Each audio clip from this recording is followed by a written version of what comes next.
What's up, everybody? I'm Chase Brogan. With me, Marcus Buff Bagwell. What's up?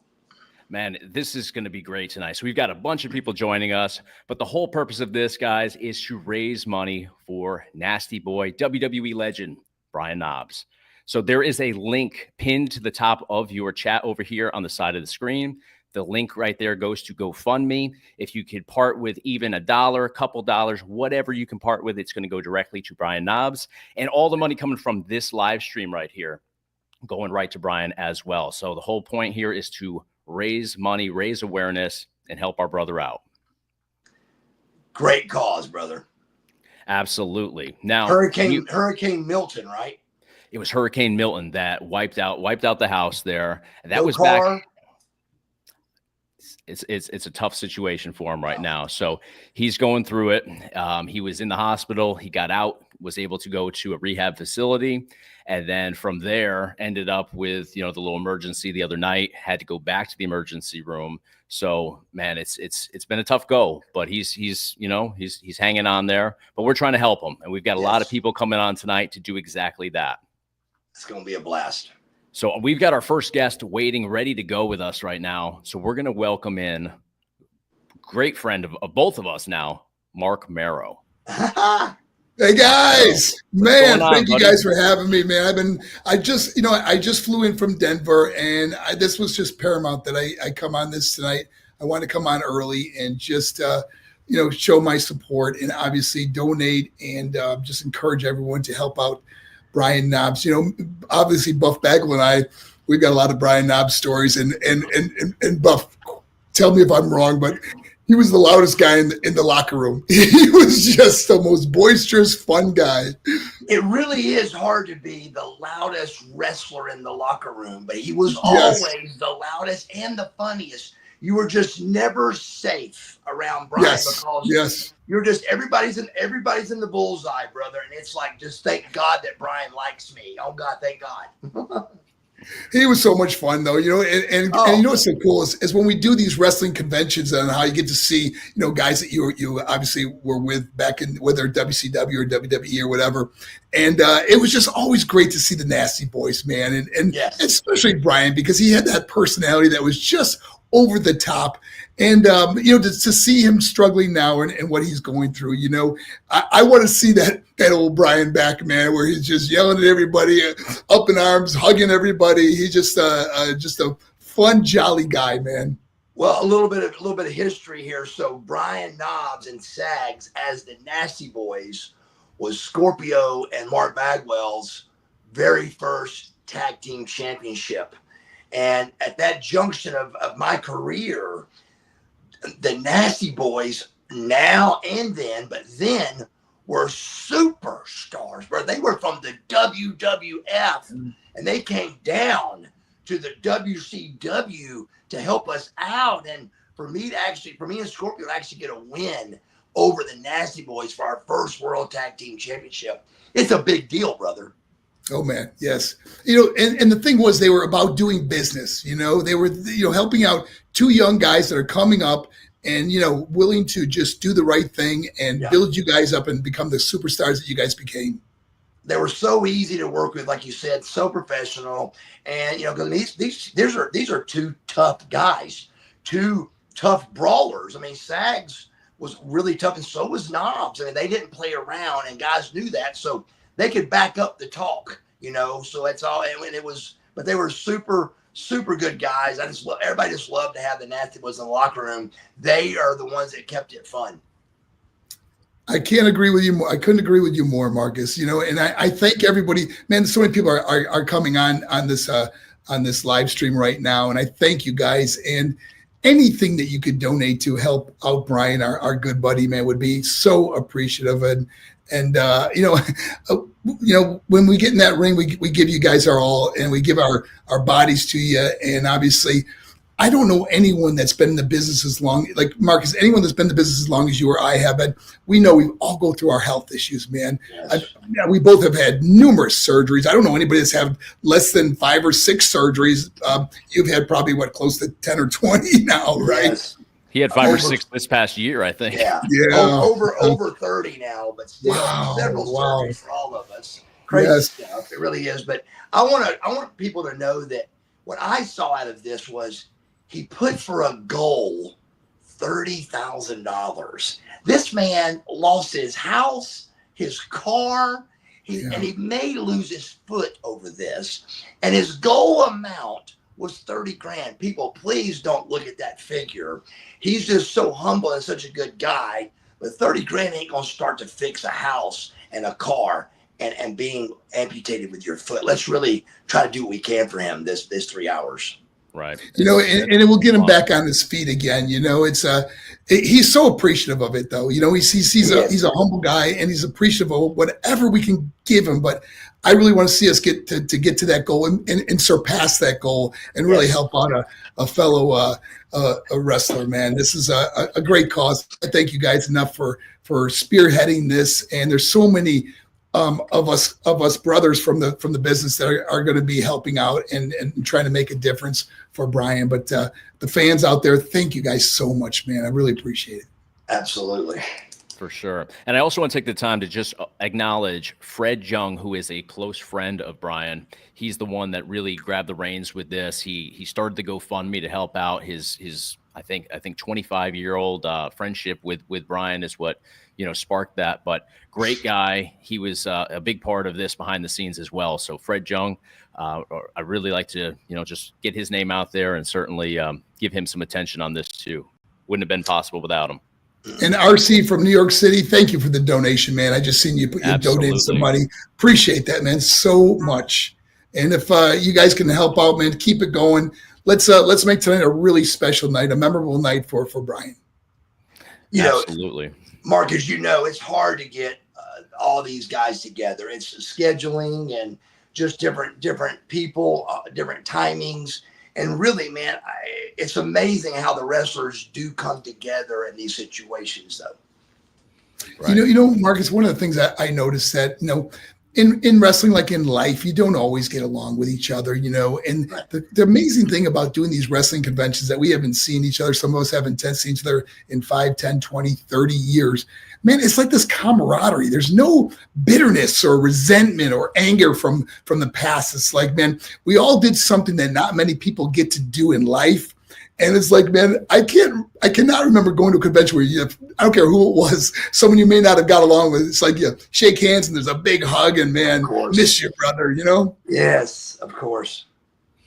And I want to make a mention to the live chat here. All the money. So if you send super chats, we're trying to really promote the GoFundMe. So I would encourage people to go over to that. But if you do send super chats, we will be forwarding that on to Brian as well. It's just going to takes a little bit longer. So we definitely are promoting the highlighted link up there at the top for the GoFundMe that goes direct to Brian without us having to, you know, forward it on ourselves. So that's what we're really trying to promote over here for everyone. And yes, I saw somebody said there's ads during lives. There's ads on YouTube with everything now, but rest assured the ad revenue, all that stuff right to Brian. So we're literally every cent that comes from tonight in any capacity right over to Brian Knobs. And Dan Lutzka, thank you for the donation. I just see you donated also. Thank you so much. Wishing Brian the best. And we all are wishing the best. And he's going to pull through. He's not a nasty boy for nothing, okay? He's going to pull through this. But with your help, man, he'll at least get his life started again, you know, be able to afford housing and things that he really needs right now. Have you ever had the opportunity, Mark, and I'm calling it opportunity, to visit Pity City? You know, Mark, I look at that. I got to be honest with you. Yes, I know. But I want to be really honest with you. I look at it as a blessing. I never got to visit Pit City. Okay. It was a wonderful I know when he did that to you, your life has never quite been the same. It's a baffling experience. You know, hey, how's that spot called where you just go, hey, I'm going to be putting you in my armpit? How bad has that got to be? Like, oh my gosh, thinking about that all match. I don't want to ruin the gimmick for him, but the problem with it is they were two of the cleanest guys in the world. Thank God. Yes, they were. City wasn't that bad, but man, it got a pop from. It was like Pit City. I mean, Pit's really nice, so it was your visit. They had a nice shaved pit, and they had a little deodorant in there, so it wasn't too bad of a visit to Pity City. I feel like they could have made that a rib for you. Put something stinky in there. Put a little fish in there first, or if they really wanted to, they. I'm surprised they didn't. You're right. So that's right up their alley. Right. Hey guys, we just got a nice donation from Joe Icade. Just saying, God bless Brian. Love you guys. That's awesome, man. Joe, thank you so much, man. From the bottom of our hearts, we are really going to work hard to raise this money for Brian. And thank you guys, man. I know we all work hard in life, and this money means a lot. So thank you for parting your ways with that and helping him out. Absolutely. Thank you so much, Joe K. We appreciate you. Yes. Buff, you are looking good, my friend. Man, it's so good to see you back in the gym working hard. Incredible, man. I tell you, you're just, I don't know what the word. You're talking about having 9 lives, okay? Yeah, way beyond 9, bro. Really, but I'm so happy to see you. And you know what? You got the greatest girl. Stacy is the greatest, man. And she keeps you in line. She does. She really is. I've never dated a woman that really was, that I would first say is a great human being. Yeah. And I mean, she's a great human, man. She's just a good person that is just, and it just reeks from her, and it makes me better. It really does. And I already was on getting better with my life anyway. And it just came together at such a great time with me and her, and just perfect timing, man. Been fantastic. Yeah. That's great. I think everything kind of aligns for the right reasons. I'm noticing that a lot this week. Everything with this tonight really aligned perfectly. Yes. We couldn't be more grateful for the amount of people that are going to be joining us tonight, and we even have a few surprises for everybody that's sitting in with us too. So, Mark, did you hear about the setback with Brian last night? I did, and that's why when I heard about that, I'm just praying that everything, I guess he's back in the hospital and he's stabilized and he's doing okay right now. Yeah, right. So yes, I'm so glad that he is okay, but he's touch and go, man, and that's why we're helping him, and we need help from our fans and friends out there. Yes, absolutely. And we've got another one right here from Sean. And again, I want to highlight the link up here direct to his GoFundMe. We will forward everything on, but just make note of the fact that we do lose a little bit, kind of in the transition from YouTube. They get a cut and all that. So if you can hit the GoFundMe, it's a big help. And I'm noticing we're almost $1,000 over where we started tonight on the GoFundMe. So thank you all so much for that. Really appreciate that. Wow, thank you, Sean Michael here too. Love watching. Within 15 minutes. That's great. It's a hell of a start, guys. We really appreciate that. Thank you all so much. What's going on, Tim? Thoughts and prayers. Just going to pull up some of these comments here. It's nasty time. There we go. Appreciate you guys. Love it. But wow, that's impressive, guys. I mean, almost $1,000 already on the GoFundMe, plus the money in here. I mean, really, everybody's absolutely amazing tonight. Thank you guys so much. Yeah, and we'll be doing this for a couple hours too. So we'll let you go, Mark Merrow, in a little bit. But we've got a lot of guests coming. Maven Huffman, YouTube superstar, is going to be our next guest on after you, Mark Merrow. Oh man, he's great. I'm hoping to do his podcast at some point. He's a real guy. We've been kind of communicating back and forth, so hopefully that's going to happen. Absolutely, that's going to be great. It's been kind of a whirlwind, guys. I tell you, Marcus, when you really think about it, it's been, you think 25, 30 years ago that we were all doing this on a regular basis, and of course, being with the Nasty Boys, and it's so nice to see the fans that still obviously remember the matches, remember the times, and remember the fun that we would have back then. It's just incredible. It really is. I mean, you look, like I remember just 5 years ago telling a story and then going, wait a minute, that was 20 years ago. Yeah. And I find myself doing the same thing. And now it's been 30 years ago, It's just crazy, bro. It's crazy. Did you guys ever think that wrestling would be what it is today from, your early start? You both started around 91, 92, right? Yeah. Mark, I know Go ahead, Mark's got a Marcus. story I know Mark's got a story like this too, but I can tell you he knows who Chip Burnham is. But I have been on the street corner with Chip Burnham outside of center stage with my wrestling attire on, trying to get people to come into center stage for a free television taping. And it was only a 500-seat building. Marcus Alexander Bagwell and Mark Merrow watched WCW go from a free television taping that we had to give a bicycle away halfway through to get them to stay, to selling out the Georgia Dome. It's crazy. Yeah. Wrestling's came so far, and now with all these cons and stuff, I mean, nobody ever thought there was life after wrestling ever. And now it's crazy. The old is new. It's really bizarre. You know, Marcus, you see the kind of money that they're making today, you know, and it's just been incredible to see it take off the way it has. And, you know, the way I look at it today is that, for example, they don't have to travel like you and I did.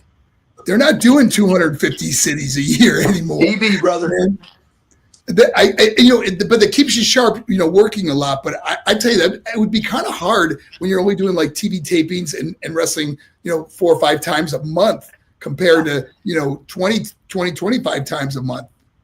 It was nobody really believes when I tell them that 280, 300 days a year plus 300 once or twice. But it was a vicious schedule. It was vicious. And you have travel days in there too. That's how many days you were wrestling. Yes. I mean, Absolutely.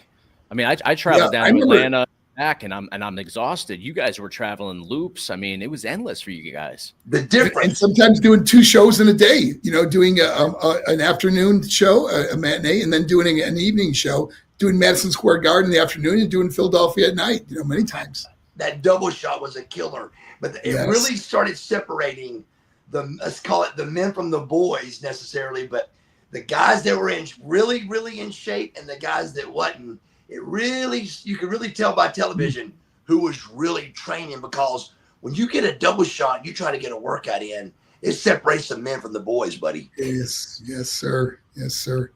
Wow.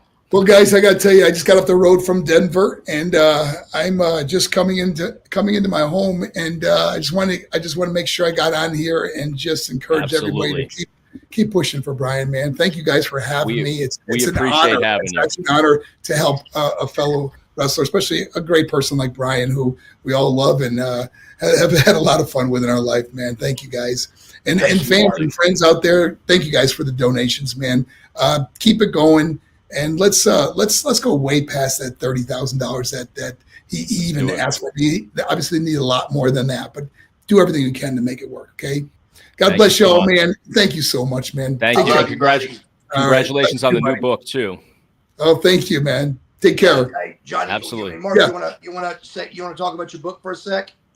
You know, my book just came out last week. It's called Bad, B-A-D-D, Too Good. And it's my autobiography, man. I get to share some things that I've never shared before, and just dug down deep. It took me over a year to write this, and it just came out. It's doing really good. It's a bestseller on Amazon already. So I've been blessed, man. So, but thank you guys. Thank you, brother. We appreciate you. Take care. Bye-bye. Take care. Thanks, Mark. All right, let's pull up some of these comments here. So we got Tim Malcolm, $100. Thank you so much, Tim. Buff, I still want my doll. Is that our boy? That is Tim Malcolm. Hey, appreciate Tim, what's Tim. up? Love it. We've got JT here. Thank you so much. We've got Ryan Brown here. Thank you guys so much. Really, really, really appreciate all of these. We've got George down here as well. Thank you so much. Now, I want to make sure that you guys are aware there is a pinned link at the top of your live chat here. That'll take you right over to the GoFundMe for Brian. All that goes direct to him. We're, of course, going to take all the proceeds from this live stream right here and talk about ad revenue, the super chats, everything. All of that's going to Brian as well. Just keep in mind that with GoFundMe, there's no fees, there's no commissions, there's nothing like that. So that number that you see on the GoFundMe, straight to Brian Knobs. So we're trying to really promote that today. That GoFundMe is up to $91.28 right now. So over $9,000 raised. That is absolutely incredible. So this is a great one. Look, Chase, George here. Sorry, guys. This is all I can do as a disabled dad. I had to give something, though. Love you all. Love you all. Side note, Buff, I'm so proud of you. Thank you so much, George. That is a great one. Love that. Thanks, George. I appreciate that. Thank you so much. And just the generosity of everybody that's in here with us today. Thank you all so much. We've got a long night ahead of us. We got a lot of special guests joining us. So this is going to be pretty amazing tonight. And our next guest will be joining us in about 5 minutes. We've got Maven Huffman joining next. And from there, we've got a special little surprise for you guys that somebody will be dropping in. But we've got Goldberg, we've got Booker T, we've got Boogeyman's going to be joining us later. We've got Sting. I mean, so many great people that have taken the time out of their day to join us for this great cause. We've got Arcade Chaos here, super sticker. Thank you so much. Appreciate you. Thank you. Now, while we're in between guests right here, I want to show you guys something. We had a very special guest that was scheduled, and his schedule last minute changed. I'm going to show you a quick video that this guy was kind enough to share with us tonight. Thank you, Buff, for putting this together. I'm sorry I'm on a plane going to Las Vegas promoting real American beer for the huckster. Listen, just to give you an update, I talk to Brian every day, one half of the greatest tag team in the world, the Nasty Boys. He's doing so much better. Thank everybody for their prayers. Thank you for your contributions. Every little bit helps. We love you. Thank you, thank you, thank you. Awesome. Jimmy Hart. Jimmy the South. I love it. The mouth from the South. Mouth from the South. And he was super excited to be a part of this last minute change in travel. He had to fly with Hogan to Las Vegas today. He's probably in the air right now. So very kind of him to take some time this morning to film that. And just very generous. Appreciate that, Jimmy. Absolutely. All right. So let's see what we've got here. How about a question while we're in between guests? Matthew Rodriguez, Buff, question: thoughts on timeless Toni Storm? What do you think of her character? You know, she has always been, every time she comes on, I'm always very intrigued. She's obviously a very good wrestler. I love how they changed the color of the screen to black and white. I really do love what they got going on. That's one of the best things on AEW, I think, is with her and the other girl that I can't remember. I'm not good with their names, guys, but there's another blonde that kind of came up together, and now they're kind of feuding, and it just seems to draw my attention every time. Absolutely. And we talked about this last time we were on the live stream. She's one of those wrestlers today that is totally over. Oh yeah. She is over, no doubt. I mean, like, if you know, she'll draw a line real quick, buddy. It's amazing. Absolutely.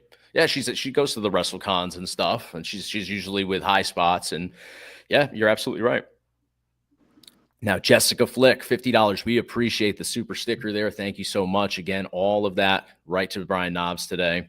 Mr. Skinny TV, love y'all from the Township Auditorium Terrace. And we've got Robert down here. Wish I could do more, retired, and $1,500 a month. Don't go far. Had to do something for the entertainment you guys gave me for years. Love that, Robert. Man, the cost of living is through the roof these days. I totally get it, but thank you so much for the generosity here. Thank you, Robert.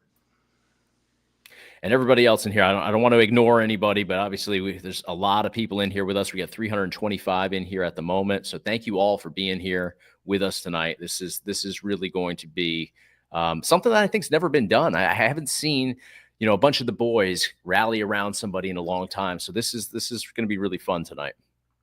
If I was to set out and had a bunch of money to pull these guys together to do something like this, it's very hard to pull off, man. It just the scheduling and nothing, no egos involved, just timing in people's lives and time zones. And it's just, the time zones.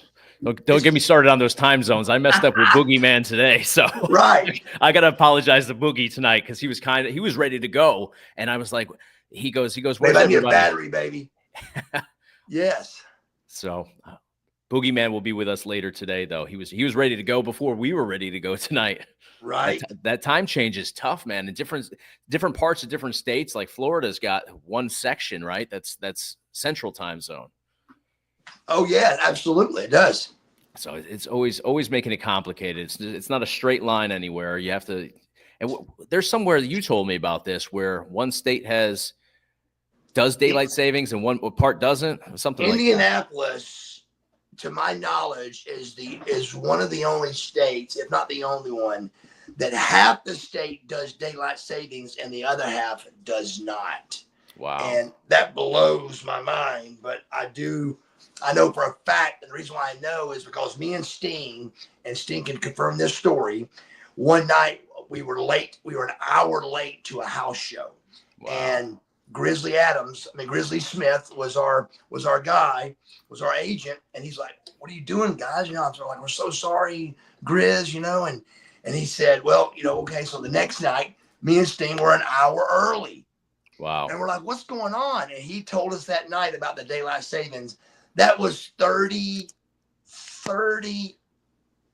years ago.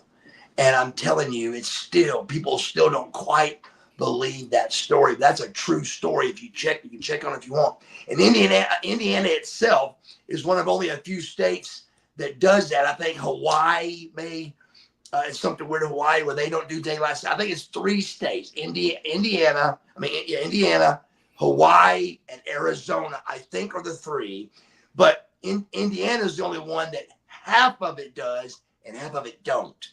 Very confusing, crazy. Absolutely. And to add to the confusion, our next guest who's ready to come on here had to mess with me a little bit today. Just sent me a text message saying that he wasn't sure about the time zone too. And he don't even live that far from me. Maven Huffman. What's going on, brother? Hold on, guys. I can't hear you. Hang on. Uh-oh. Yeah. Technical difficulties. No worries. So we've got some super chats to pull up here. Let's see. Let's see. Robert, thank you so much for that one. Can you guys hear me now? Yes. We can hear you. There's me and technology for you, Mark. There's technology. You not knowing technology, explain this. I don't have a clue what to do. They were supposed to work. Hey, you can hear us. We can hear you. We're good. Yeah. I thought I was watching you guys, and Mark looked like he was deep into a story, and I couldn't hear shit. Maybe they got me turned off. They don't want me interrupting them. No. No. Now they're coming up on here. You can hear us now? I always look like I'm deep into a story. We usually are deep into a story, Mark. I'm always deep in, brother.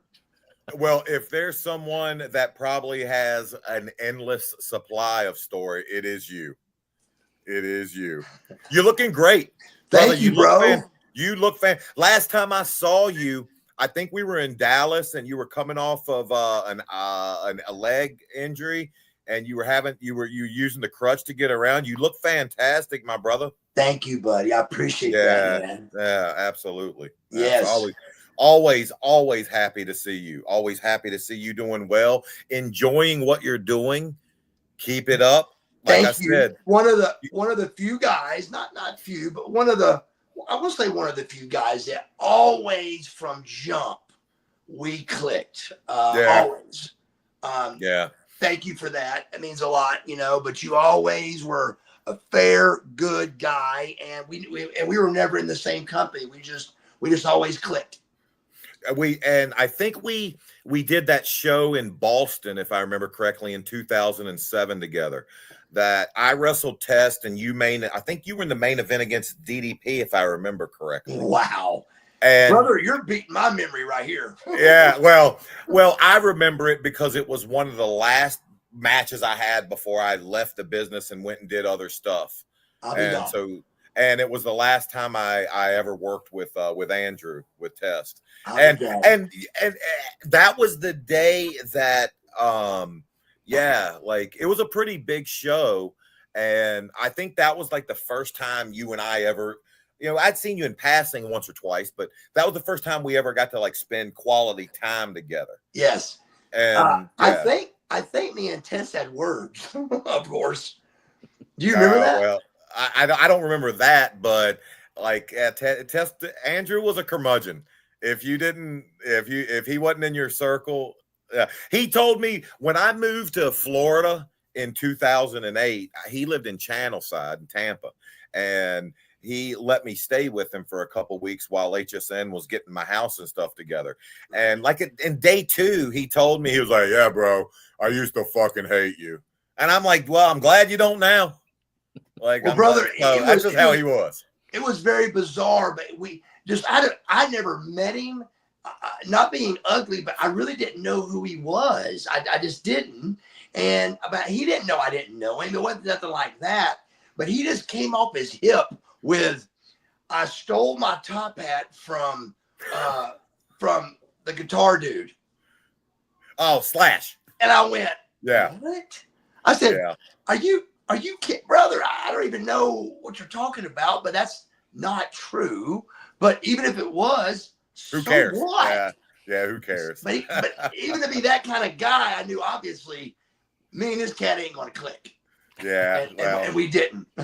Well, you know what though, Mark, I'm glad you and I clicked. Yes. And you and I've seen each other, you know, every few years, and every time it's like we just pick right back up. You're one of the guys that and I hope you don't mind me saying this. You're one of the guys. You're one of the guys that gets heat, and I will never understand why, because you're literally the nicest guy. And I don't know if it's one of two things. It's either people don't know you or they're jealous of you. And it's one of those two. Yeah. And you're right. And again, it's really weird. I don't know either, but it's like, I've got a few people that have got good stories that they saw things happen like right before their eyes. And one of them was Chase, I can't remember his last name, the good looking boy with the long hair that was TNA. But he saw a dude do something to me, and then somehow or another it came out on the internet that it was something I did to him, and it was just he said I watched it happen. I said, brother, I live that. It's okay. Don't worry about it. You know. But it is weird that, I mean, if you say you had a negative altercation with Marcus Bagwell, you're lying. Yeah. Because it just don't happen, bro. Unless you come up swinging at me or you come up ugly, you know, yeah, it could possibly happen. But I try to be pretty nice to everybody. That's from your upbringing. You know, my mom and dad were, you know, that we got whipped for not saying yes, ma'am, no, ma'am, of course. And the apple don't fall far from the tree with that.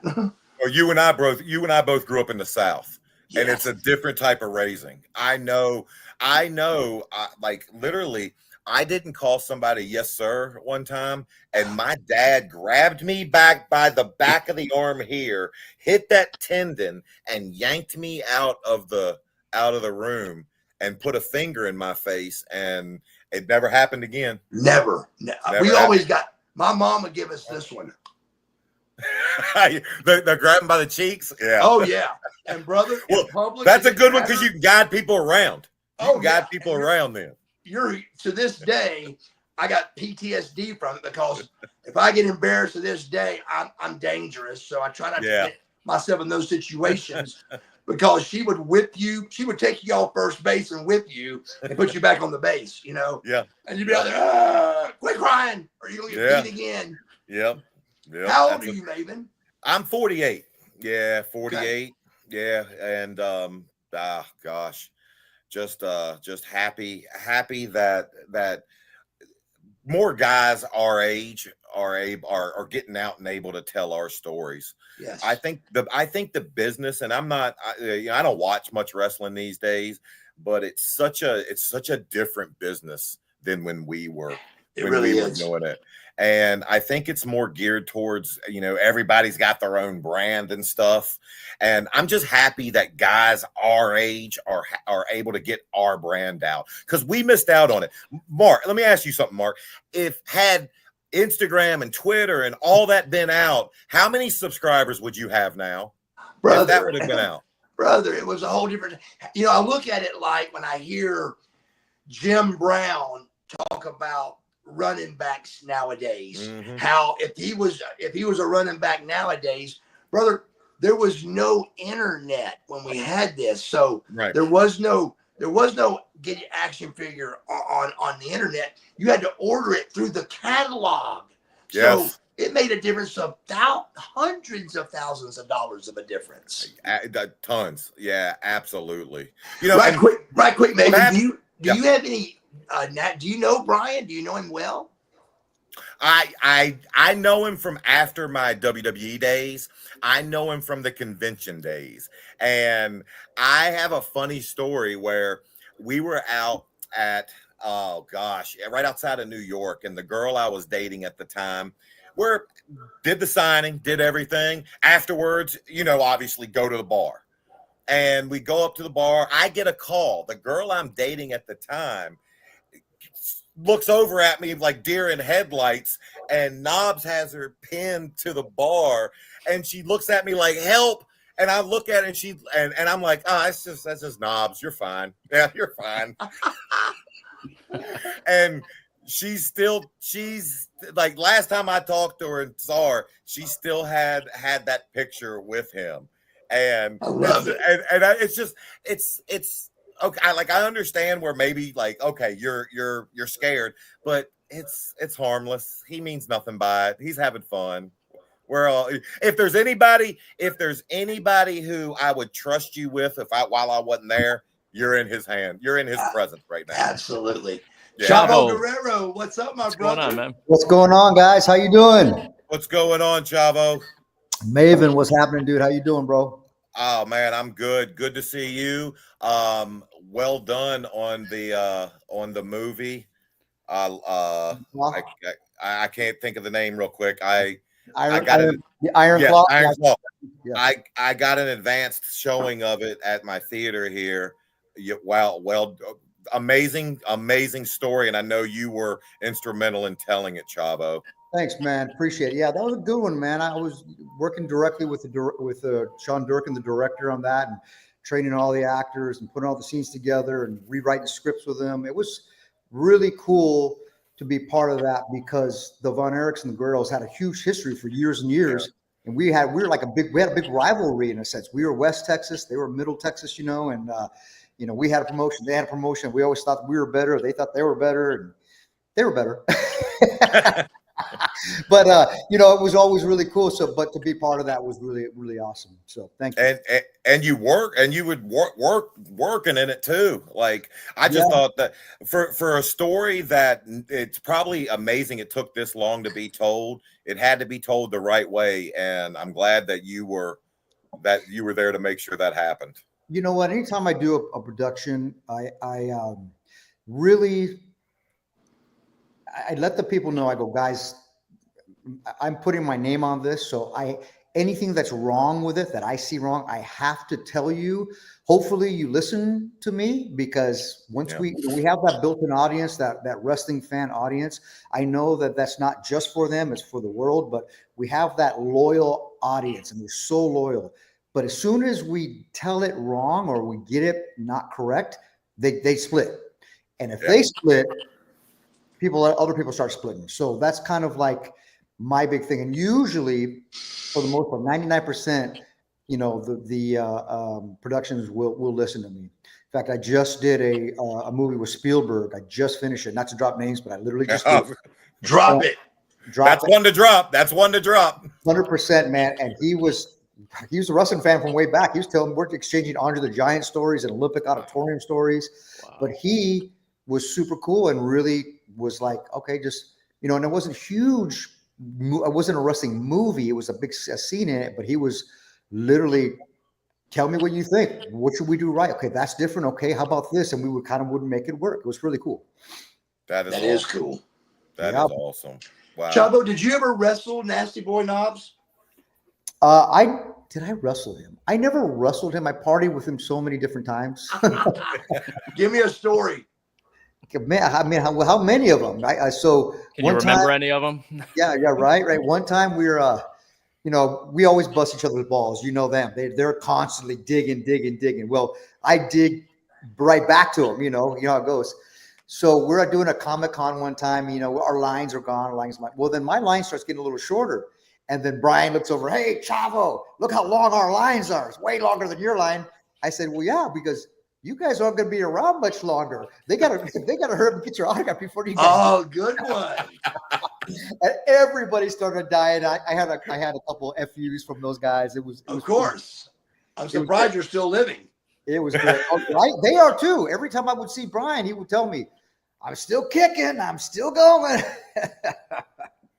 I was telling Mark Marrow that I was able, actually, there's a lot of history with the Nasty Boys for me, because, they were the infamous, the unbelievable WWF, and they came down to the WCW. They were the big stars that came down to us. And so me and Too Cold, that was our very first tag titles ever. Wow. And it was a big deal, brother, to beat the Nasty Boys. They were rough humble, man. You guys worked for that one. I know that because they didn't give it to you. Absolutely. But I was telling Mark it was a nice place to visit, Pity City. Yeah. Pity Do you remember that gimmick? Oh, yes. The heat was always on the pretty boy, right. And it was always pick him up and arm would go up and it was Pity City. Your face right in his pit. Yes, I saw that all the time. Every time I see it, did you know that, Maven? Yeah. I remember that. I visited Pity City. I'm the mayor of Pity City. Damn, that's crazy. That's kind of like Rikishi had that kind of stink face. Stink face, right? That was worse. When when one person is taking the stink face, it's kind of sucks. But me and Eddie, one time we said, oh, hey, well, let's, we'll take the, you give us both the squishy in the corner, we'll both go down, give us both a stink face. And he's like, oh, okay, great. Well, when you both get it, you get the side of the cheeks, not the middle. So every night we'd be like, hey, bro, give it to us both, man. Give it to us both. Yeah, it's easier. Like, man, these guys are constantly, man, they're so giving. Well, actually, we just didn't want to take it in the middle. Absolutely. You found a workaround. We worked around it. You found a workaround. Yes. Mark, it's great you're doing. It's great you're doing this for Knobs. How often do you get to actually see him these days? A good bit, I would say. At least once a month, I see him at a signing somewhere, and he's God bless him, but he's always in a little bit of bad shape with his. He's on a cane, but so have I been. I've been in bad shape too with the leg and all that stuff. But Sags looks really good, and is even a lot thinner and stuff. But Knobs, he's in a battle, and like a lot of us are, but he is always Brian Knobs, man, laughing loud, just the same old Brian we all remember, and he just so many great memories. But Chase, I got to give all the credit to Chase on this thing. He thought of this whole thing, and he's like, man, that's genius. That'd be a great thing to do, and Brian will love it. It'll be and then Brian goes out and sets his goal for $30,000, and I was like, man, he needs a lot more than 30. This is a house and a car, and he's in bad shape, and he can't make any money. Medical expenses, yeah, it's a lot of. So we're really promoting the fact that don't look at that goal amount. All the fans need to realize he needs much more than 30. But it's awful humbling that he only asked for 30. But this guy needs help. Yeah. We got a bunch of people donating too, and of course we're promoting the GoFundMe, but anything that comes here through YouTube, that's going to go over to Brian as well. So we got Julio here. Thank you so much. We got Get Me One More Beer. Thank you for the $9.99 there. Appreciate that. We got RGT85. Take the health problems to Pity City. Yeah, man. Love it. Thank you so much. Appreciate you, RGT. We got Sammy Boy Smith over here. Appreciate that. And we've got another one down here. So, man, this is incredible. Thank you all so much. There's so many of them to highlight here. But, of course, guys, check out the GoFundMe link that's pinned to the top of the chat here. that's going to be the best way to donate. That goes straight to him.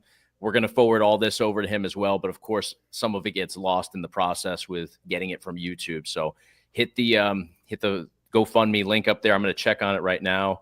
You guys have already, it's at $9,528. Wow. So awesome. Incredible. That's awesome. You know, guys, that's a good call. That's a good call to action, Chase. That's a great call to action. Everybody that's watching right now, any of the fans watching right now. So you guys, you know, the perception, especially when we were, you know, the Nasties are older than I am. So perception was that, you know, these guys were traveling the world making so much money, and what do they do with all their money? You know, really, that wasn't the case. You know, now they didn't, not saying that they didn't do well, but the road expenses, living on the road, you know, 280, 300 days a year, paying for all your stuff, you know, your own gear, your own rental cars, your own hotels, you know, your own, you know, paying taxes. You got to pay those taxes. Kills you, man. So being self-employed tax, you know, all the different stuff, but really, you didn't make what, especially what the guys are making now. I mean, these guys are making, you know, thank God that it finally got there, because, you know, every generation makes more. My dad made more than his dad. I made more than them. And now these guys are making like crazy money, which is finally got there. Thank God. But, you know, like, you know, Brian and Sags, not that they didn't do well. They did good, but man, it's not what people think. You know, they think you're on TV, you're rich and stuff. So that's why we're here doing this, helping out our brothers, man, because really we're the only ones that look out for each other, because the promoters didn't look out for us. Yeah.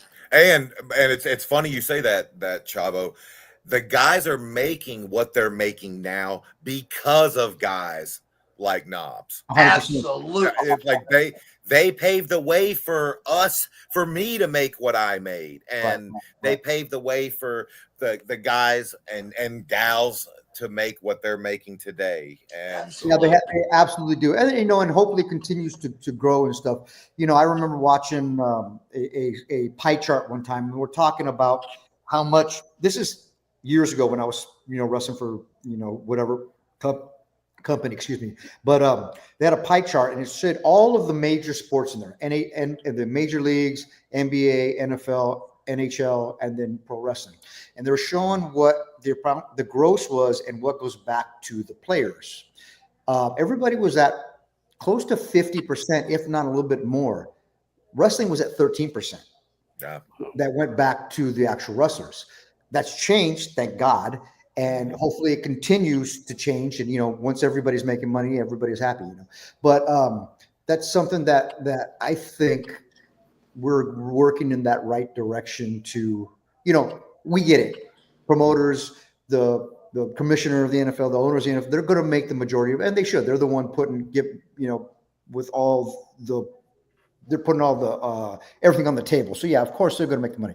But you know, you look at the NFL guys back in the day, you know, these guys were making $6,000 a year. You know, there's like Wahoo McDaniel became a pro wrestler because he wasn't making enough money being a pro football player. He made more money wrestling.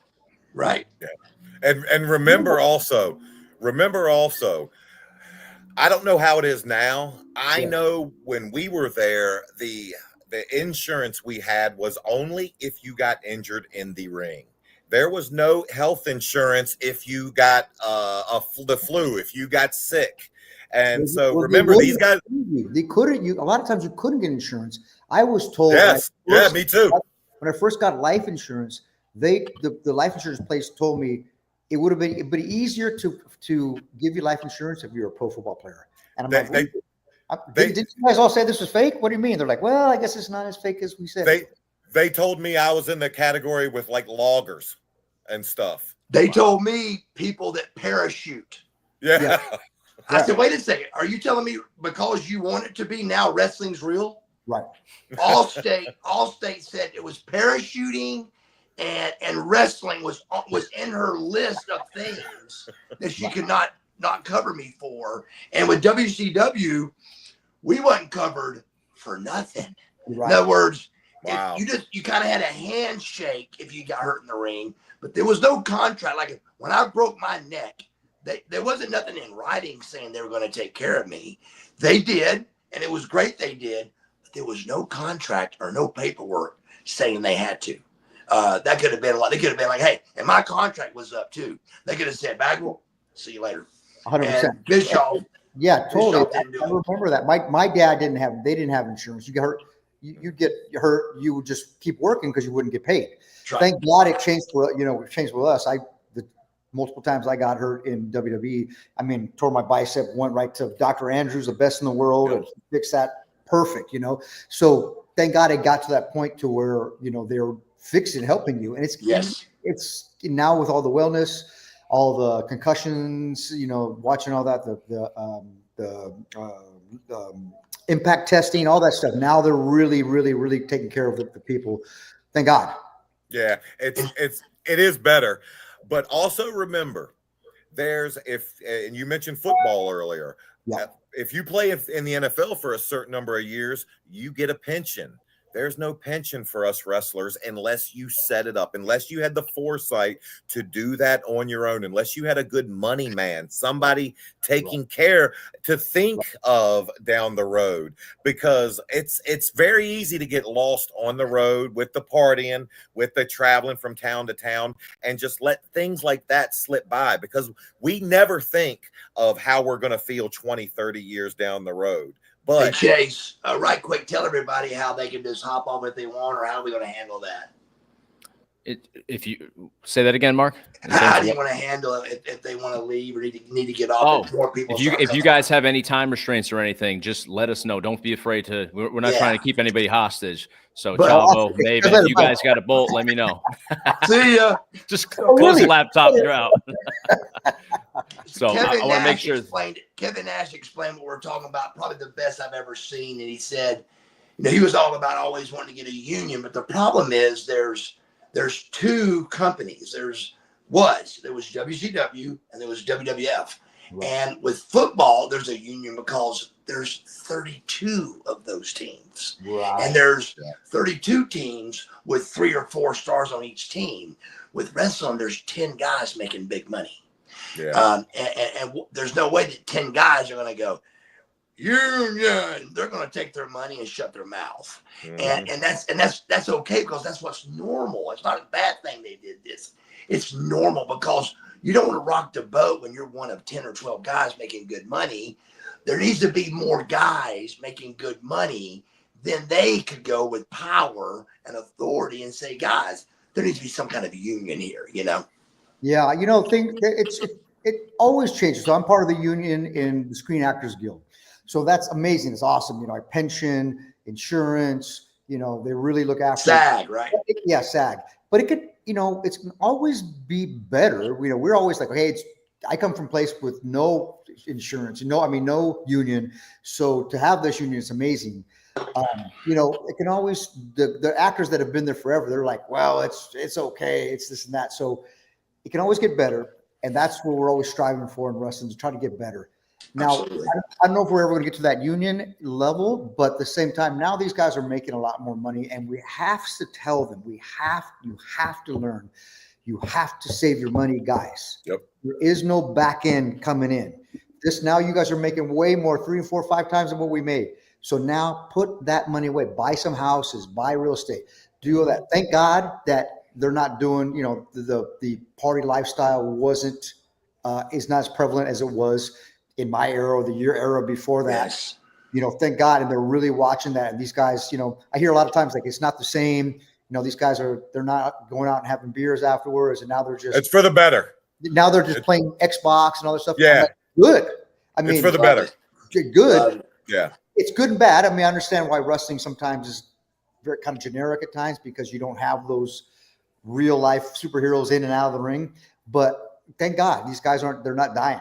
Yeah. Right? There's some strippers in different towns probably don't have as big a bankroll. But yeah, hey, Mark, we talked about that. We talked about how many of our people that we've tied up with are gone from pills, from whatever. We talked about it, and there was like 20 some people, 30 people, whatever it was, people that we got. I quit counting, but honest to God, I know for a fact that I think about it, guys. Most people don't know.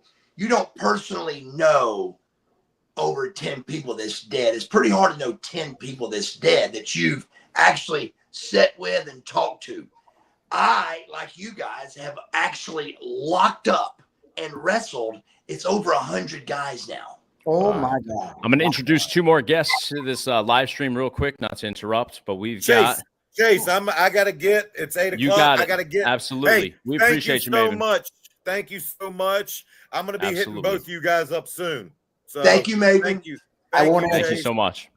Take care, you, Knobs. Take care. Appreciate you. All right. We've got Bill Goldberg and we've got Booker T. Hey. Oh, this is the WCW round right here. Look at these people. Oh, We're bringing some humor into this BS that you guys have been talking about. Freaking unions. Come on, man. I haven't seen Chavo. I haven't seen you guys in a long time. Come on, man. Please save the day. Hey, it's easy coming from one of the guys that made a lot of big money right there. It's never going to happen. It's never going to happen. Forget about it. Never. 5 times. Yeah. What's going on, guys? What's going on? Hey, I've been to Bill's house. I've been to that house in San Diego, and I went to his house, and I was like, "Hey, I'm here." He goes, "No, that's my garage."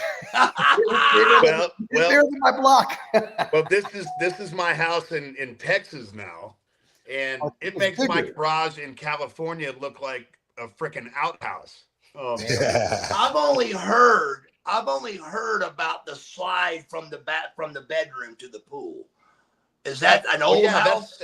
That was California. That's off in Newfoundland, man. Let them have that. I live on 200 acres, and I pass 3 kangaroos coming into my property every day. So I love it. I live in heaven, man. I do. And actually, to be perfectly honest with you, and this is not a joke, we have a monkey in our closet right now. Yeah. Is he on your back? No. I mean, it's not, like I said, it sounds like it's going into the humorous side, but right. My wife takes care of endangered animals, man. And, wow. The life that we lead out here is completely different than the one we had in California. I'm sitting in my garage that's like. What about in Texas? Well, close to San Antonio, let's just say. Okay, no. I just wonder about the landscape. You know what I mean? It's in the hill country, so we got a lot of rocks. I love the landscape in that area right there. Yeah, I know exactly what you're talking about. It's beautiful, man. You know the area. It's about 40 minutes outside of San Antonio, and it's heaven. It's absolutely heaven. During COVID, I built this garage, and I just produced a TV show out of here that's going to be on Paramount Plus soon, and I'm living the dream, man. But I got to say, man, it's an absolute honor and a privilege, no matter what the occasion, to be able to see all of you guys, man, at one time. It brings back some unbelievably hilarious memories. All of them good. All of them good. Yeah.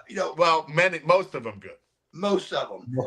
So, with Bill, man, I mean, when he came in, he just looked like, if you look up pro wrestler in a dictionary, there's Bill Goldberg. If you look up, he was perfect. He was perfect for it.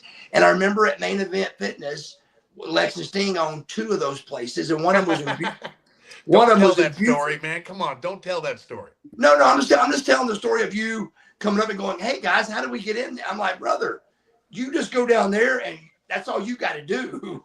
And so he goes down and becomes a huge WCW star, world star now. It's crazy. I like how you summarize it, but it didn't, it wasn't that easy by any stretch. I was a member of the Georgia Bulldogs, and I'd go party after a home game every weekend in Atlanta. And I'd bump into all of you guys at all of the places that you used to hang out with or at. And then I met Dallas and what's that? Bill, did you ever work with Buddy Lee Parker?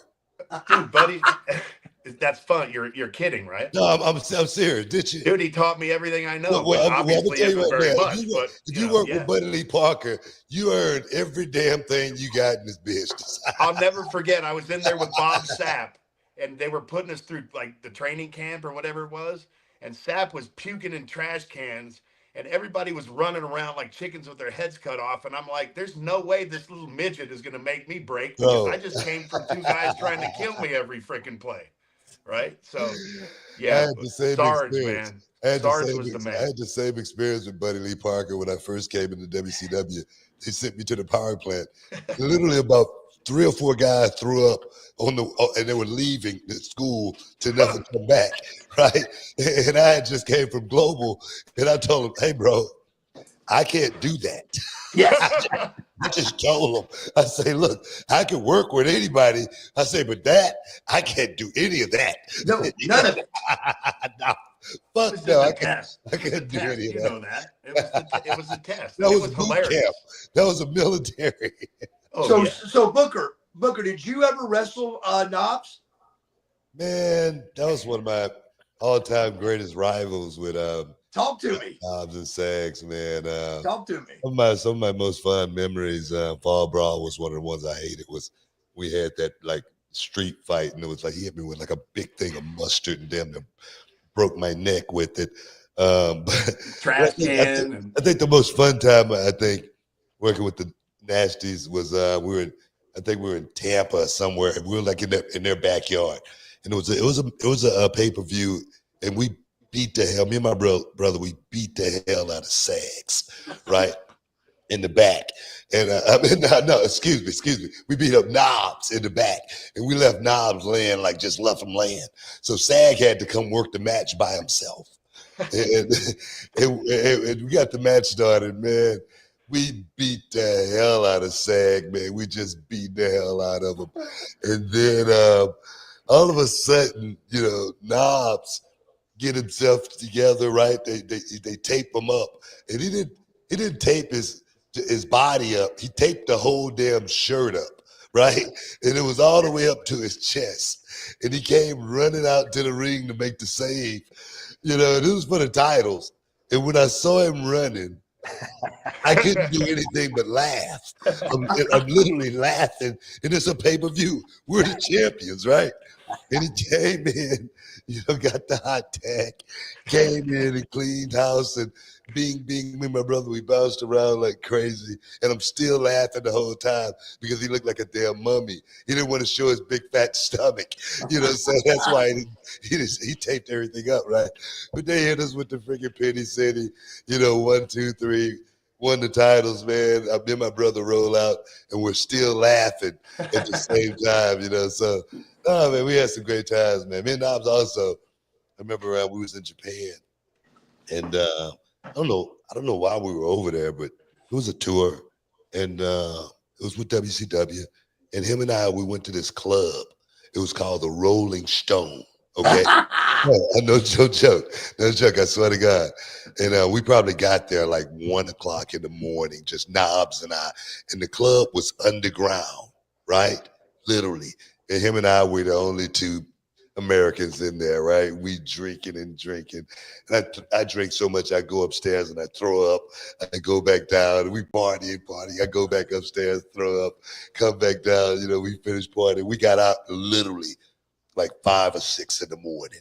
Got back to the hotel, and I'm thinking we're trying to sneak in the hotel.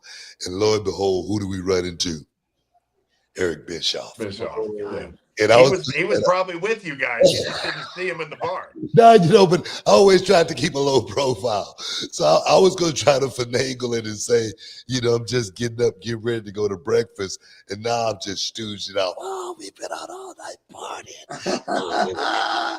I'm like, oh, man, I'm about to get fired, man. But no, man, nothing but good times with Knobs, man. So imagine this. Bagwell talks about me coming into the wrestling scene. And obviously I came kind of out of nowhere, right? And so who do I start hanging out with?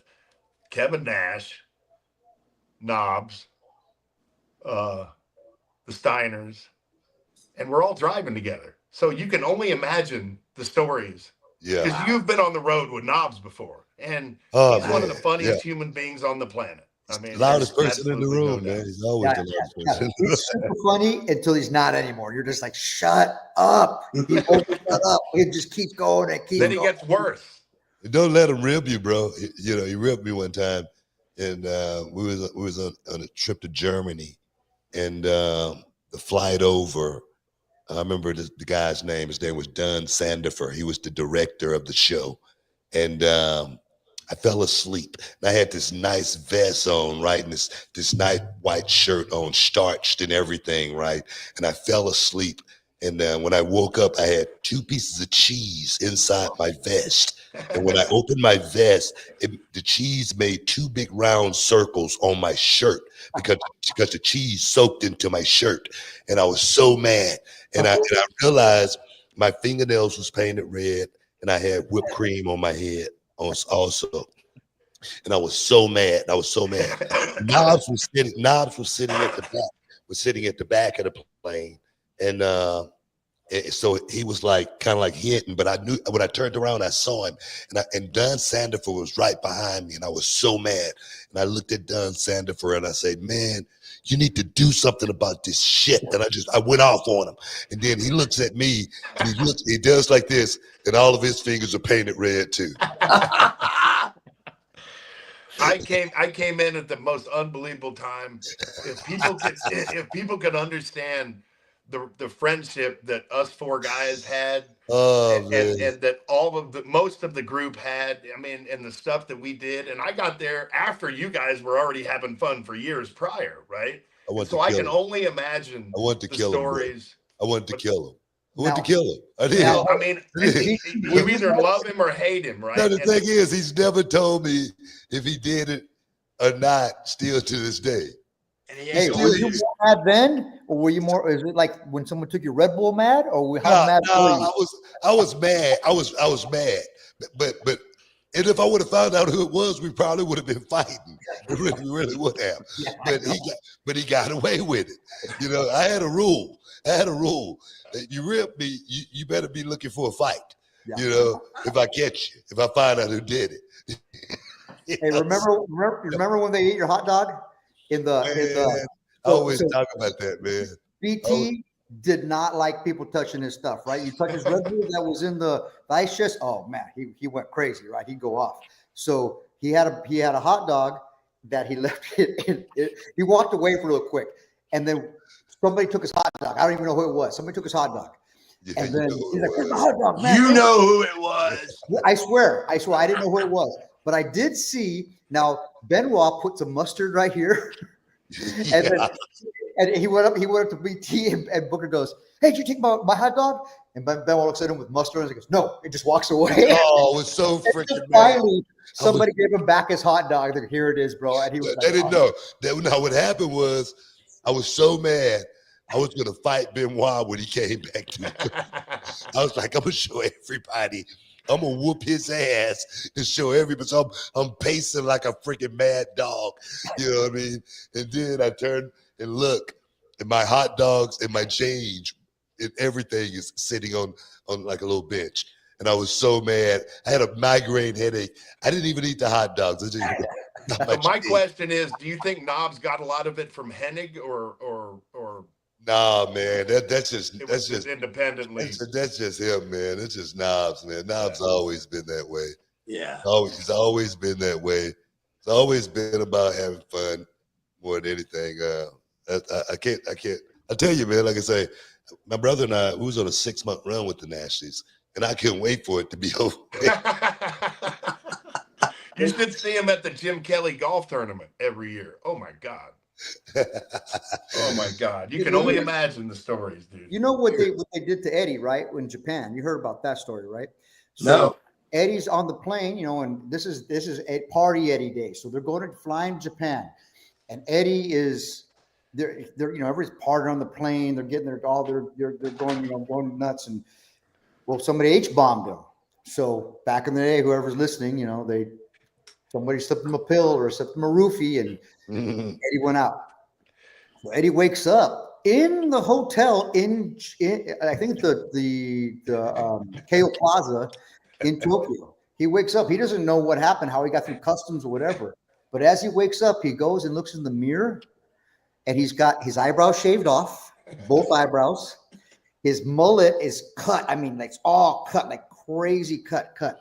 And then his mustache is cut into like a Hitler mustache.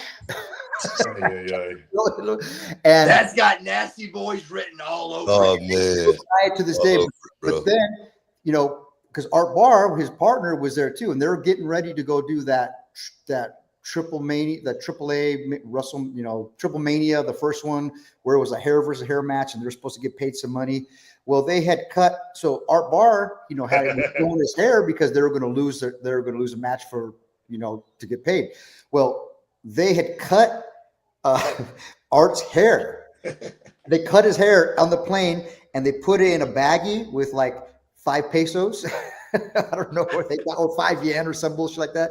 And they had it right there. And so when he woke up, he's got his hair right here. So he's got to do a hair versus hair match, and his hair's cut already. So he had to go get extensions put in for the match. But straight up Nasty Boys, right? I would tell you, back in the day, that was called, you know, initiation or having fun. Now it's called bullying. Oh man, it's called hazing. You get thrown in jail for it. You can't get away with that. Now they call it hazing. I remember give me a break. I don't know. Bagwell, kids had any idea the crap that we had to go through, let alone on the football field. When I went to Georgia, I almost didn't go to Georgia because of the hazing that I heard about. Really? Oh, 1,000%. But Bill Goldberg. That's saying That's saying a lot coming from Bill Goldberg, bro. I'm telling you, man, it was nasty. What kind of stuff?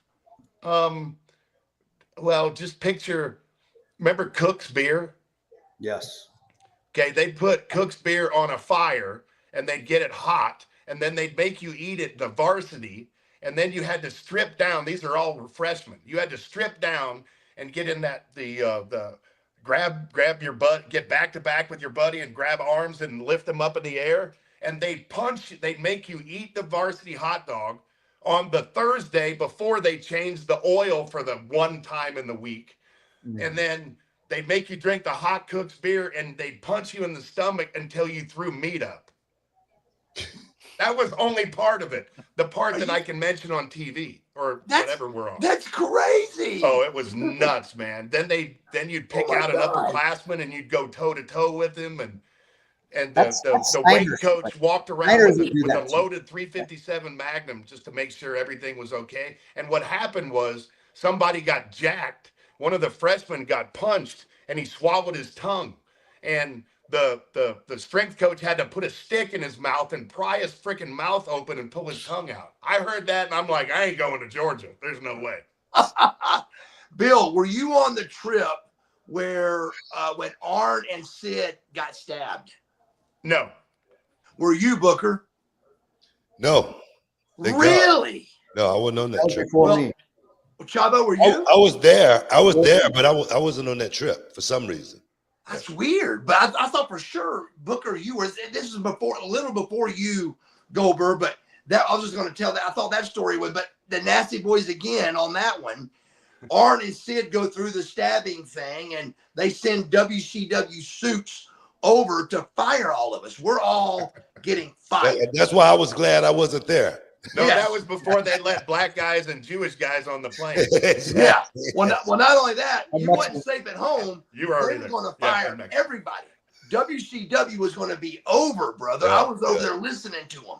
And so they flew all the suits over, and they kind of get it calmed down, and we find out we're not getting fired. And we're like, we're so thankful. The following night, the German promoter of the whole thing was named Dieter. You remember that, Booker? Wait a minute. I might have been on that tour, but for some reason I wasn't around yet. It was the heel bus and the baby bus, the two buses. No, when I went over there, Dieter Kropp, he actually had the little limousines. Okay, well, Dieter, we all had separate cars when you went. Yeah. This was the bus tour early on, my first trip ever over. My wife even went with me. It was early 92, probably early in my career. And so after they get all that calmed down with the suits, the Dieter's partner starts drinking with the Nasty Boys and talking trash. They H-bomb him, cut his hair all crazy, both eyebrows missing, and they urinate on him. Yeah, we can tell these stories forever, man. So we're like, we're definitely going to get fired now. Me and Scorpio, we're wrestling the Nasties at the event. In a crazy change of events, instead of us all getting fired for what the Nasty Boys did, they made an angle out of it. The guy kept his hair like that. He would tell the story in German and then take his hat off and show the crowd. The crowd would boo, and the entire crowd wanted the Nasty Boys to get beat by Too Cold and Marcus, and it worked unbelievable, and we were saved again. That was brilliant. That's called making lemonade out of lemons. Yes. No, man. Hey, Booker, I just heard that somebody did some nomination thing and nominated you or made you the #1 black wrestler ever. Yeah, man. It's a great honor, man. BT honored me and gave me that prop, so. Congrats, man. It's crazy, you never find yourself in that position till you're in that position. And that's all I wanted to do, man. When I first got in the business, I just wanted to be. Well, remember when you were always talking about, hey, you were a top 5 wrestler of all time. Bro, I used to say that, didn't I? I used to say it, man. I used to say it. Booker, wait a minute. I remember Booker early on, man. Me and Booker always got along real good. And I remember early on, the boys would come at him, and he would stand his ground telling everybody that he was the top 5 best in the world. You can do what you want. You can say what you want. I mean, and he was. But nobody talked like that. But Booker did. He goes, I don't care what y'all think. I'm the top 5, brother. 5. I'm the 5 top best wrestlers ever. And Disco would be like, well, wait a minute. Hold on. Maybe you're higher than that. I mean, who's better than you? Maybe you're selling yourself short here. It didn't matter. It didn't matter. I just always am hovering somewhere. I'm somewhere in there. Yeah, you say, no matter what, I'm in the top 5. It was great. Man, I always believed that, man. I always believed it. Well, you should. It's great. I love it. Yeah. And shit, man. Still to be doing what I'm doing now with my school. I've even had Knobs and Sags come down and do stuff with my reality of wrestling before. Actually, I'm still pissed off at them. You know what I mean? No, I'm serious, man. That's the reason I lost my limo contract. I'm serious. I mean, sent the limo to pick him up. They damn near beat the limo driver up or something like that. So I lost my the Nasty Boys. Yeah. The good old days, boys. The good old days. That's on you, bro. You know that. You should have left these guys in the limo. Pick them up in an Uber. I'm serious. But to be doing what I'm doing now, man, still, dog, is really, really cool, man, working with the next generation. Trying to see who's the future of the business going to be, and I got some really, really good young talent, that's coming up. So, man, it's amazing. It really is. It's amazing. We got a heck of a school there, bro. I mean, I've been and worked for you a couple times, and that place is first class, man, for sure. I need to come down there, and you need to get me ready for my retirement match. Hey, bro, I got you covered, bro. That's a good idea. Serious, I got you covered. Put you to work. I got everything you need. You know what's funny is where I live, a very well-known wrestling family is within 30 minutes of me, and they would be the Von Erichs. Oh, yeah. Wow. And I'm actually going to get in with them first and just get some of the rust off, and I may have to pick up the phone and call you, Booker. Hey, bro. 100%. I'm telling you, man. I work with the what not to do. Yeah, exactly. We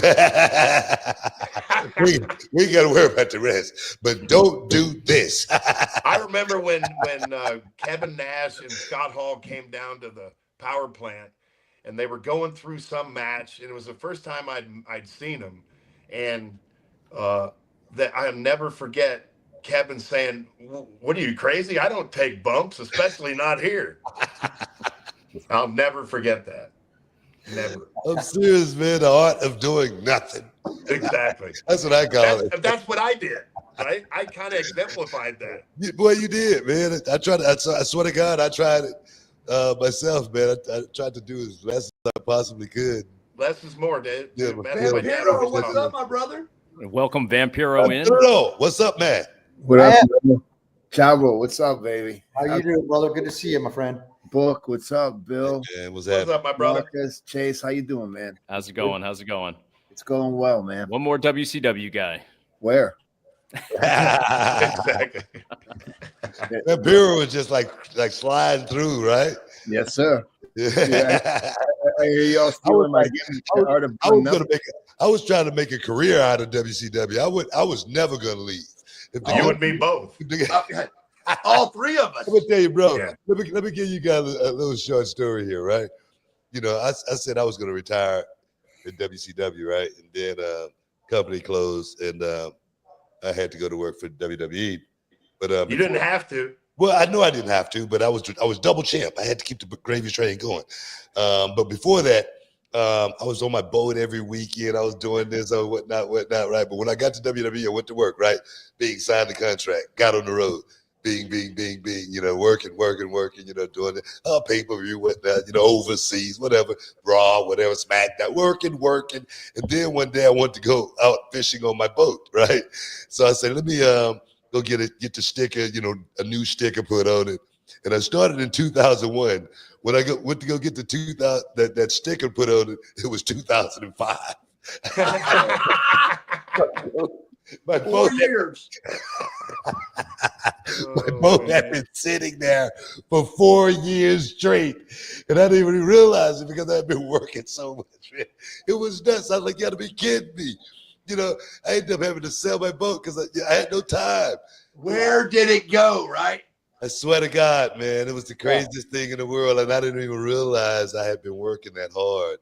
I sat home and watched you work for those 3 years. Yes. Hey, bro, I had to, man. I couldn't stop, man. I couldn't stop. I want, you know what, though? I want to prove myself. I want to prove that I was, you know, top 5 in the world. Man, you didn't need to prove yourself. Hey, Booker, we were in the office together talking to Vince, wasn't it, when he told you he put the strap on you? You might have been. Yeah, I think you were. I think I was in there, and that's when he explained that to, and we're like, because I was doing a few with Mysterio, and and then, God, that was amazing. I remember you even saying to me, like, man, I didn't think I was ever going to make it. I didn't see it coming, man. Wow. I didn't see it coming, you know what I mean? But, you know, playing that role, man, I mean, I tell people all the time, I was the greatest king of all. They had to put the strap on me. Absolutely. I was freaking killing it. I was drawing numbers and ratings, man. So I always say that's where, you know, the company got to go your way. Whether they want to or not. You know, that's why I talk to these young guys, man, when they're waiting on the office to write something for them. I say, man, the office is not going to write anything for you.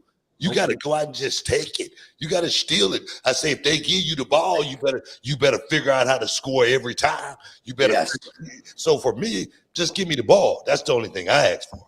Yeah. Look, you and I we got a rematch coming. You know, are you still playing PlayStation? Are you still thinking you're number one with the boxing on the PlayStation, or what's going on?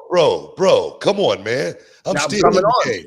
I'm still in the game. I got mine hooked up right now. I could be on the road. I got satellite. I can still play it. I'm serious, man. So, bro, we got a revenge coming on, son. Next time I see you, we gotta hook that up. Hook it up. I got a brand new one.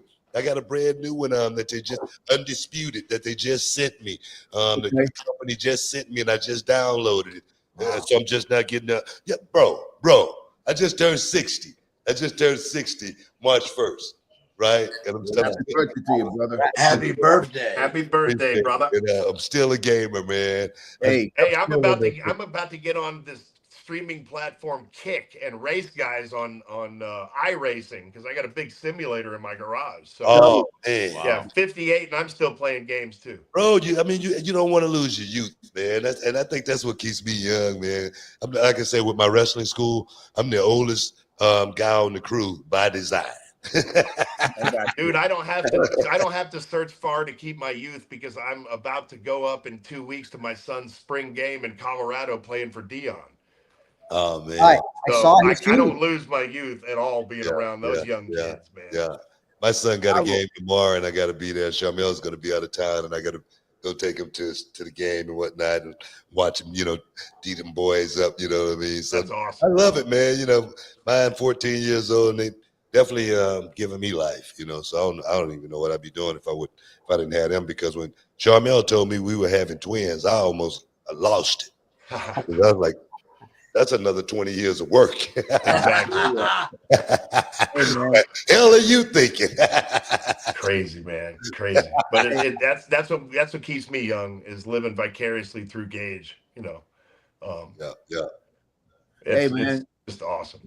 Chavo, Yo, brother, you know I got love for you, homie. It's been a long road, man. I mean, a lot of you guys don't really know a lot about me, but me and Chavo, when I got to Mexico in 1989, Chavo's family kind of adopted me. And you know, Chavo, your first match, right, was with me, right?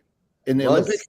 It was. Yeah, man, we got a lot of history. Bill, I remember when you were coming in. Book, I remember kicking your ass in the dressing room in boxing. Once. Oh yeah. Once. I was the king of that. I was the king of Madden. I was the king, bro. You know what? I don't know if you guys know the story. This is a true story. True story. When I won the World Heavyweight Championship in WCW, they asked me if I wanted my own dressing room, and I told them, no, I don't want my own dressing room. I want a 50-inch TV. Put it on the truck and take it everywhere that we go, just so we could play Madden and play. Damn. And they did it. No. I swear to God. Your gimmick. I swear to God, they did. They bought a 50-inch, put it on the truck, took it everywhere we went, just so we could play Madden. These are the big TVs at that point too. Bro, this way, but check this out. I got the WWE, right? And I had this little portable PlayStation. Black and white. No. It was the real deal PlayStation, right? PlayStation and D'Lo Brown, him and I, D'Lo saw me playing, right? And I was like, yeah, you know, whatnot. D'Lo said, hey man, you got Madden. Let me play with you. I was like, yeah, man, you cool. I got an extra controller. So we playing around the Madden, and Michael Hayes walked by. And the only thing Michael Hayes said was, you guys playing games, huh? And I go, yeah, we just playing Madden. And he walked off, and D'Lo put that controller down and go, I gotta go, bro. I'm like, what the hell just happened? You know what I mean? From that day on, no video games. Dude, me playing Madden after I played in the NFL was always anticlimactic, because everybody would be playing in their rooms during training camp their own characters. Oh God. Yeah, heck yeah, man. So it's like, I can't beat that. Have y'all heard about the guys going through the NFL tryout, the compound, where they were watching TikTok videos while they were doing it? Did you hear about this? What kind of TikTok? Pat McAfee today. I was watching Pat McAfee for a few minutes, and it's some kind of big TikTok thing that was going on that that a lot of coaches are now outlawing TikTok for the team, because they were actually watching while they were like pushing the sleds and stuff. It's ridiculous. It's ridiculous, but it was happening. Wow. It's a new era now, man. It is. I mean, just like the wrestling business, it's changed, man. Everything's different now. I mean, social media, you know, followers have changed everything. And the way these young people, man, these young kids making so much money now, they ain't got time to be thinking about what we thinking. You know what I mean? I'm serious, man. I know, man. I know.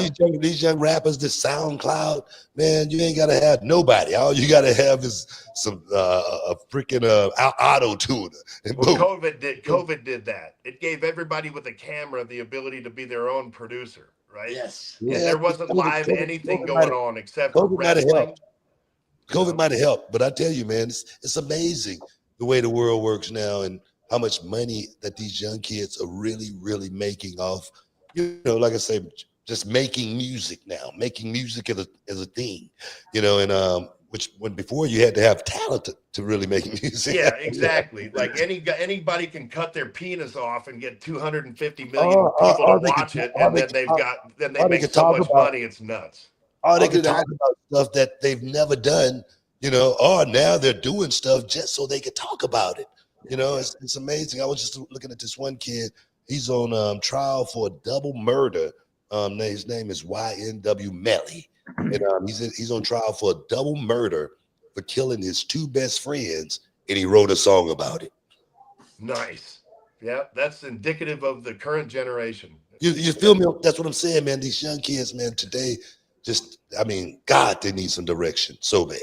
Understand. Wow. Well, thank you for what you're doing, man. Hey, send them to reality wrestling. Anybody? Exactly. Send your kids in a row. I'm trying to build on a new wing right now. Expand the product just a little bit. But heck yeah, man. I definitely take them in. Did you remember having a good match or a match you can remember, Bill, with Nasty Boys? Shit. Yeah, many a time. And I mean, they're all the same, just a cluster fudge of beating the hell out of each other. I mean, hey, like I said, I was extremely lucky. You talk about, Vampiro, you talk about Chavo and his family, man. Yeah. Chavo's family taught me the business. I mean, like right when I got there, he'll vouch for it. All of you guys were an integral part in building the character that people saw. Because I had no idea what was going on in the wrestling business, as many people will state to this day.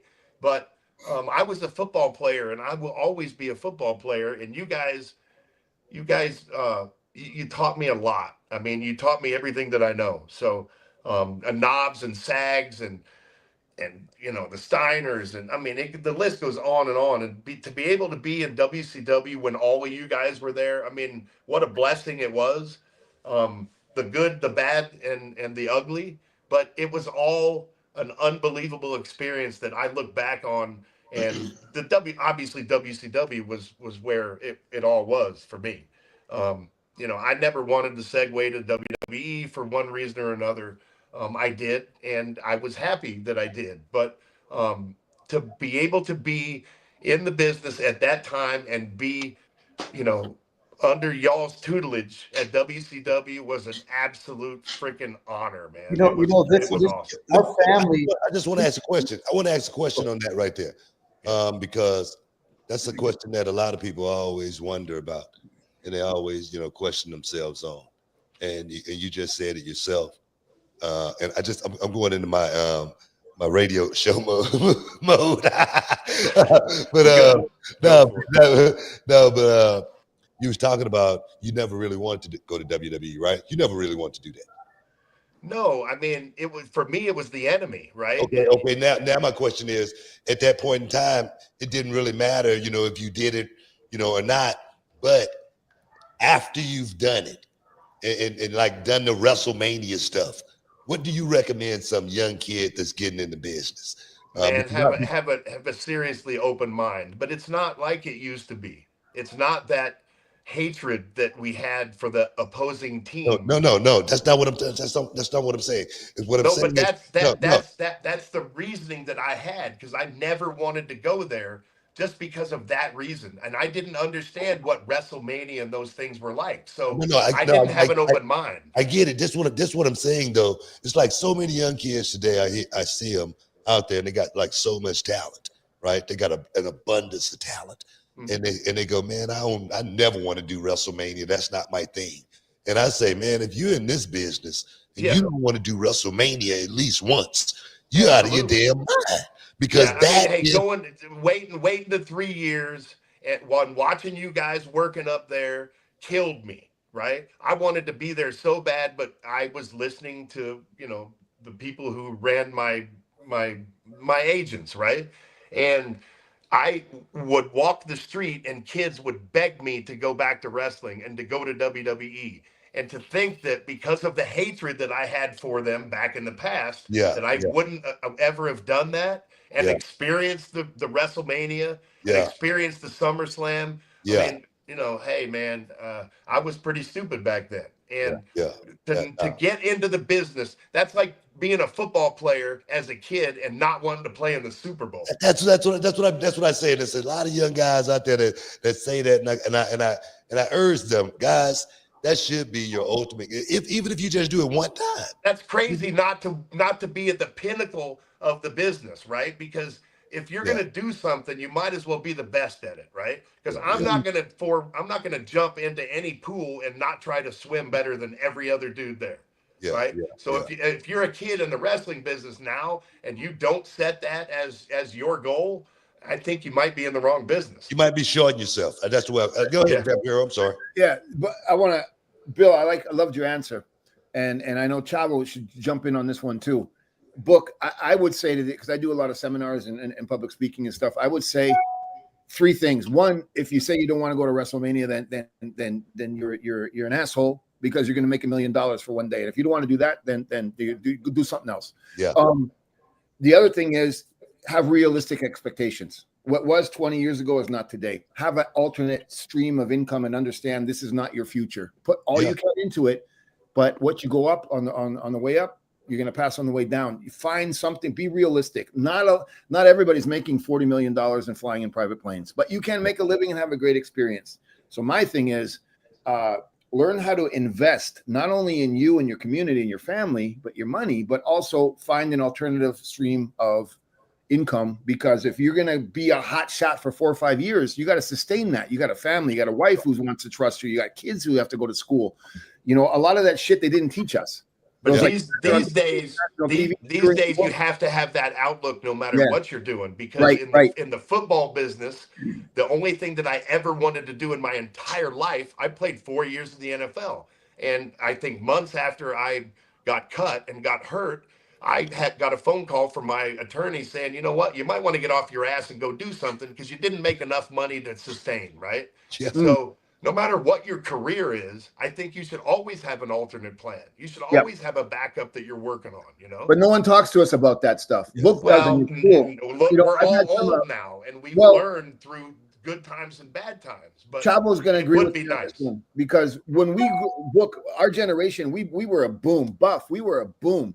No, there was no really veterans to kind of, you know, pull our ears and set us aside. I've worked with some of Book students on shows I've done, and those guys are educated correctly. They're polite, they're professional, yes, but they also understand the reality of the business. So I'd like to congratulate Booker for teaching his students all of that shit, because no one taught us that stuff. Well, that's the most important stuff there is. You know what, man? 20 years ago, this December, I started my school 20 years ago, right? Damn. And I just wanted to try to do something, you know, create something that was different than anybody else. And now, you know, 20 years later, we just launched, actually we're going to do three television shows now instead of one. And it's amazing that we've gotten this far. You know, we get to the point to where we actually getting ready to start the process on a 2,000 seat arena. So it's amazing what we're doing through reality of wrestling. That's why I say it's so amazing now to be able to have your own streaming revenue, you know, because, you know, we're close to like 1 million subscribers on YouTube. And now we can actually do all of our stuff in-house. We don't need anybody. We got our own satellite truck and everything, you know, so we can create our own magic. And that's what I always said about the wrestling business. That's why I really never complain. I say, man, guys, you know, if you're gonna complain, go get your own wrestling company and create your own wrestlers and see how that work out for you. So, and that's what I did. if you build it, they will come, man. And you did. I remember you started that. You remember you starting that company, and you saying, man, I just want to do something that not only gives back, but it creates another revenue stream. And you saw that vision. That's awesome. I'm going to circle back real quick to what Bill was saying. You know, Bill, we had a little bit, my family had a little bit to do with helping you a little bit, but as we all did, we all had certain people that molded us and put us in the right direction. But it was your talent that shone through, period. So you became who you were by, you know, we sprinkled in, other people sprinkled in a little bit, other people sprinkled in, but it just worked because of you, because of who you were and how you made that character. Nobody else could have done it that way. Nobody. And nobody. Nobody. A lot of people try to copy it, and there was only one. So I always say, there's a lot of people try to copy Rey Mysterio. There's one Rey Mysterio. You know, look at Booker. Booker had a lot of people influence him and teaching him, but he made it because of himself. What he did, he took the little people, but his talent shone through. Vamp's talent showed through. If you guys don't know, Vamp he was like a Hulk Hogan in Mexico. I remember going there and visiting my dad and Eddie when they were wrestling for CMLL and seeing this guy, and it was crazy. The women would, crazy. It was crazy. Buff at the same time. You became Buff Bagwell because it was you. Nobody else could have done it. But we were all extensions of our own personality, and that was the beauty of it. And we let all of that shine through. What's that? Chavo, please put Buff under me. Let's clear that shit up right now. He's under all. All right. Hey man, Chavo's dad, rest in peace, man. Chavo's dad he was my partner. They hired Chavo's dad to keep me in line. They hired Chavo's dad to keep me in line. Wrong guy. and Haku was to protect the Golden Boy. If anybody fucked with me, looked at me the wrong way, Haku would just spit on his bicep and he would fucking hit guys. But Chavo's dad, he was my partner and he would beat the shit out of me. And I'd be like, you're supposed to be my partner. He would no, fuck you. And like Chavo's dad was the real deal. So all of us here, it just brings back a lot of memories. Book, I remember playing video games with you. Bill, I remember you one time we were in the hallway and you were like, do I throw a sidekick like this? And I was like, well, fuck yeah, you do. And Chavo, Chavo, we spent so much time together. And Buff, I don't know how many times it took you fucking finish. I'm ready to feed you right now. I tell you guys are my brothers, man, and it's just really good to see y'all. Yeah, and Chase, man, you're a new homie, but cheers, brother.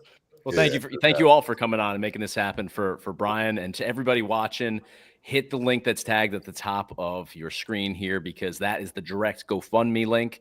Anything that you guys send here to the channel is going to go to Brian as well, but please hit that GoFundMe. How's the number looking, Chase? So the GoFundMe is at just under 10,000. So need some more, but it's getting there, guys. Thank you all so much for being a part of this tonight, and thanks to everybody that's watching as well. Buff, thank you for hooking this up, man. That's what homies do. Hey, this is Chase's baby. Okay. Chase, thank you, homie. What's crazy is I just talked to Knobs last week, right? And it was crazy. He's in the hospital, right?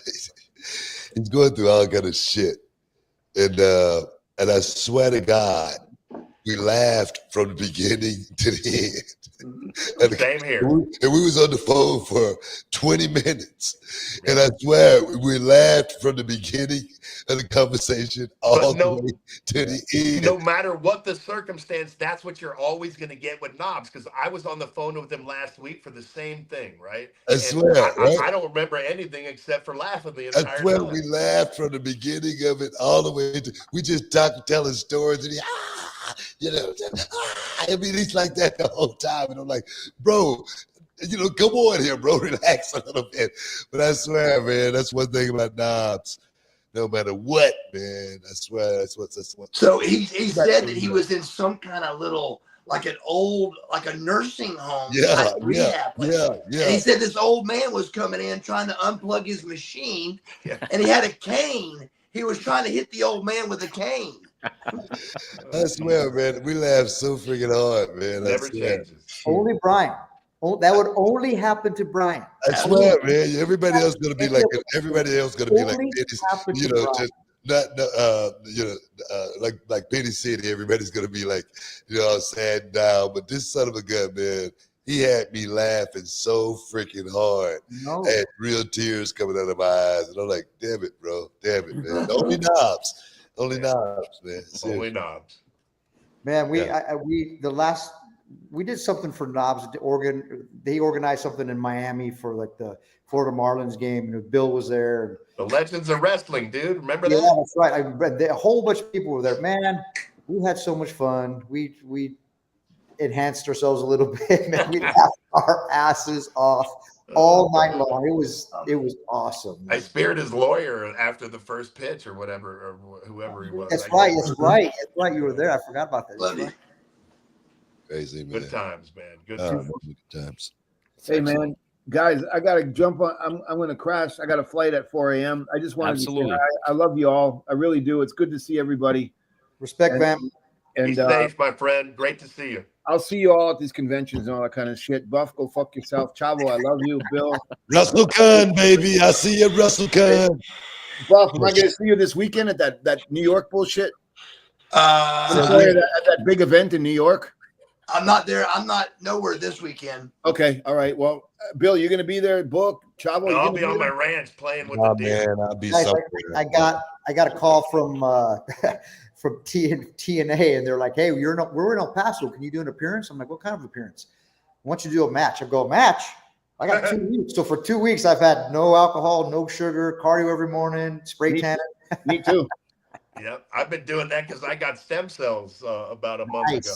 So I changed every single thing about everything that I do, man. Good for you. It's crazy. So, Thanks, Vampiro. We appreciate you, man. Guys, and I'll see you guys, brother. Man. I miss you guys. Good to see you all. There, man. Thank you very much. Appreciate you. Yeah. Nah, man. But what's the prognosis, my boy Knobs? Anybody hearing anything? Heard he got some good news this week. Chase. So he went to rehab, but then he had some issue with his blood levels. So he had to go back, I think this was 2 nights ago now, to the emergency room, and they did a blood transfusion over there. But I've heard that he's stable. He's getting better. So his good friend Fred has been kind of working with us behind the scenes here, keeping us up to date on everything. Have they changed him from still being an asshole, or is he that's just? I don't think that's good. I don't think they can do much with that. That's everlasting. But that's why we love him. That's absolutely right. He wouldn't, if he was any other way, he wouldn't be Brian. No. Always the life of the party. Chase, yes, sir. Maybe reach out to Stinger and have him come on now. I got Dallas jumping in any minute. Okay, cool. And then Sting will be in as well. All right, we got Dallas and Sting coming up. Hey guys, I'm gonna have to check out. Absolutely. I got to get down to my school and get some work done. But but let Sting know I need him to come to Reality of Wrestling for me. Good luck with that. It's been an honor, Book. You too, Goldberg. Thank you, Booker. We appreciate you. Thank you, guys. Thank you. See you, BT. Guys, All right, I'm out as well. I got a split. Thank you so much. Yeah, man. Thank you, Chavo. Hey, I love you guys. Appreciate you.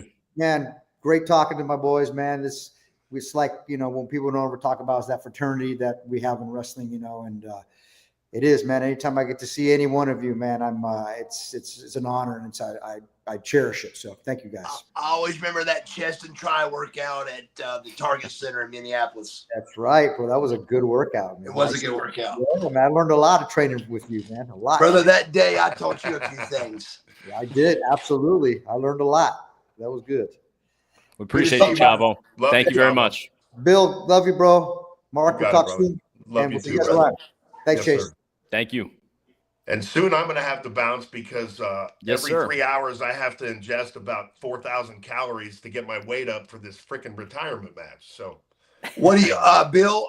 How was your? If you could try to wait just for a few with Sting and then hop off. I like to say Sting really wanted to talk to you. 100%.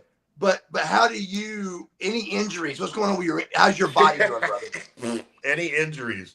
Well, let's see. When I went down to Medellin, Colombia at BioAccelerator, I got 14 injections in my spine. Okay, 4 in my shoulder and 4 in my shoulder and 4 in my knee. So, and those are just, man, they're lingering everything. I'm beat to hell, but the fact is that I've always said it.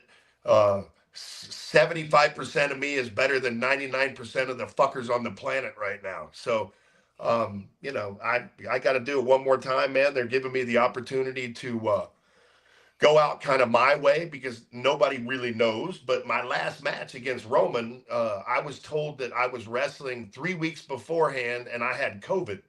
So, I never got the opportunity to kind of go out my way and represent myself a little bit, in the vein of what I used to be. And I've had a couple months and I've got a couple months upcoming to prepare for, or at least a couple months to prepare for what I'm about to embark upon. But, man, I'm Who are you wrestling, brother? I have no idea, but even though I'm 58, it's going to be one hell of a fun time for me and probably not very fun for them. I think Gunther would be a great one.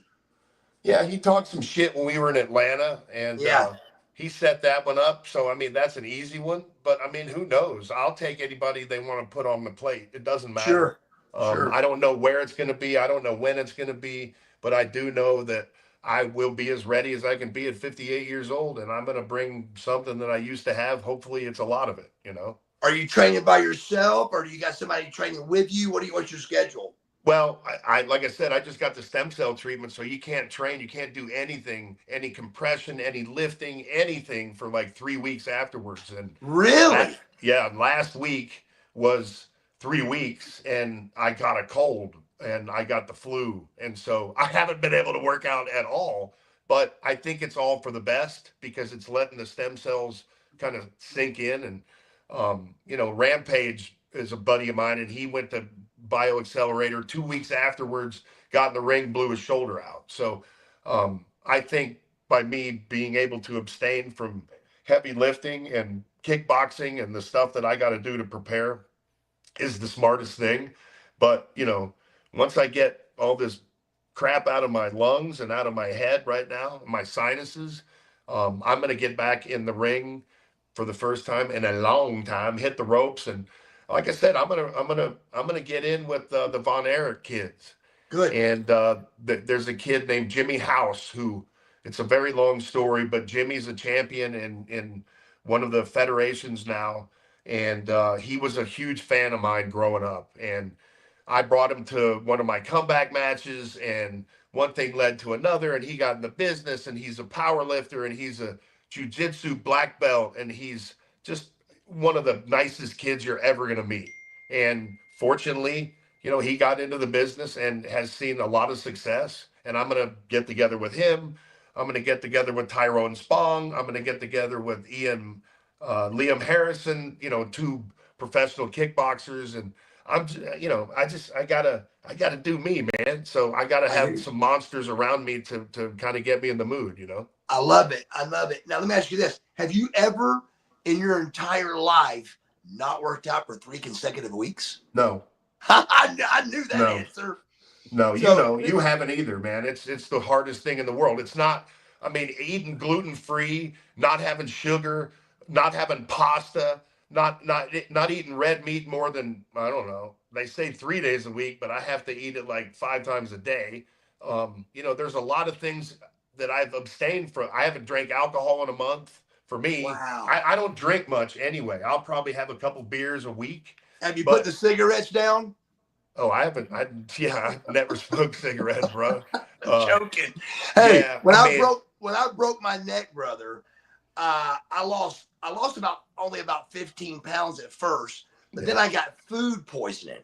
Yep. So I remember I had lost about 45 to 50 pounds over that, and I couldn't train for 3 months. I couldn't take any supplements. I couldn't do anything for 3 months. When I started back, I was about 205 and skinny as a rail, but 3 months and 1 day I was back in the gym. The x-ray showed that my neck had fused from the broken neck, and 3 months in a day. And let me tell you, it is the weirdest thing you have ever tried to do, brother. When you were laying paralyzed in a ring, and all of a sudden you're going to try to lift weight. It was bizarre, but I remember shrugs were the weirdest thing because of your neck.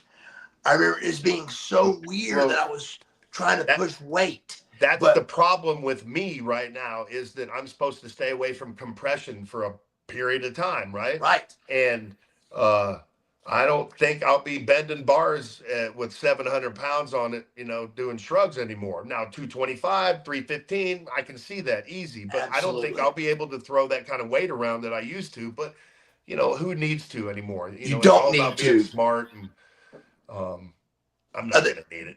The other day in the gym, this kid he had 315 on there, and I was watching him, and he did it one time. And as soon as he got done, I walked straight up to him and I said, "Hey, buddy, can I ask you a question?" He goes, "Yeah." I go, "Why did you do that?"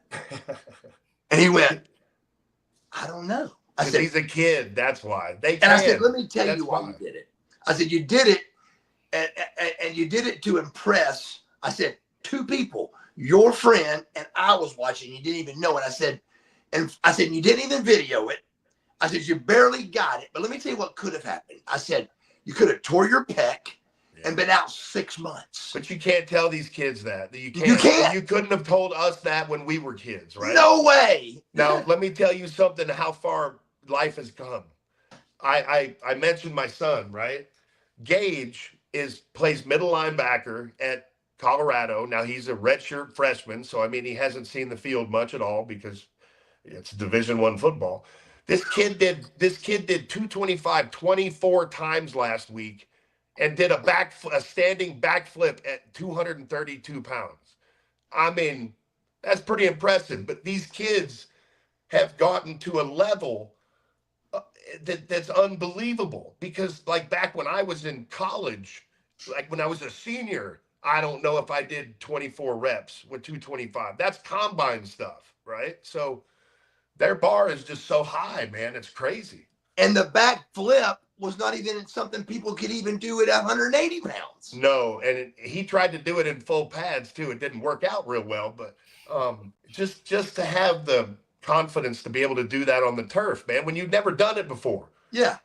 I mean, they're fearless. They're just fearless. X Games did that, all this stuff, parkour, whatever the hell they call what they do now. But these kids are crazy. They're on a whole different level. So what game's coming up this weekend? It's not this weekend. It's in a couple weeks. It's the spring game. The Colorado is Colorado? Yeah, and he's running second team right now. So I'm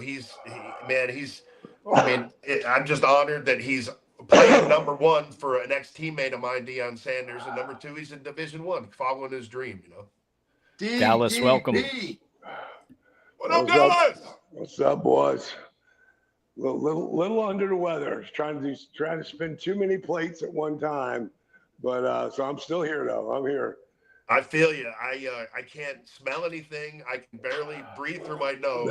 And my head feels like that teacher on South Park, Mr. Hand or whatever, like a freaking gigantic thing. So yeah, I feel you, Dallas. I feel you. And I got it. And I was telling Marcus, I got it right after coming back from Bioaccelerator, right? So I couldn't train for a period of time. And right. the day that I got let loose, I got freaking sick. So I can't even, my stamina is like, it sucks. So one thing after another. That's what happens when we get old. Yeah, baby. Try not to let the old man in, but sometimes he kicks that damn door down. I got to pick it back up and push it back. Absolutely. And I'm actually going out to train with one of the strongest son of bitches on the planet, going out this week.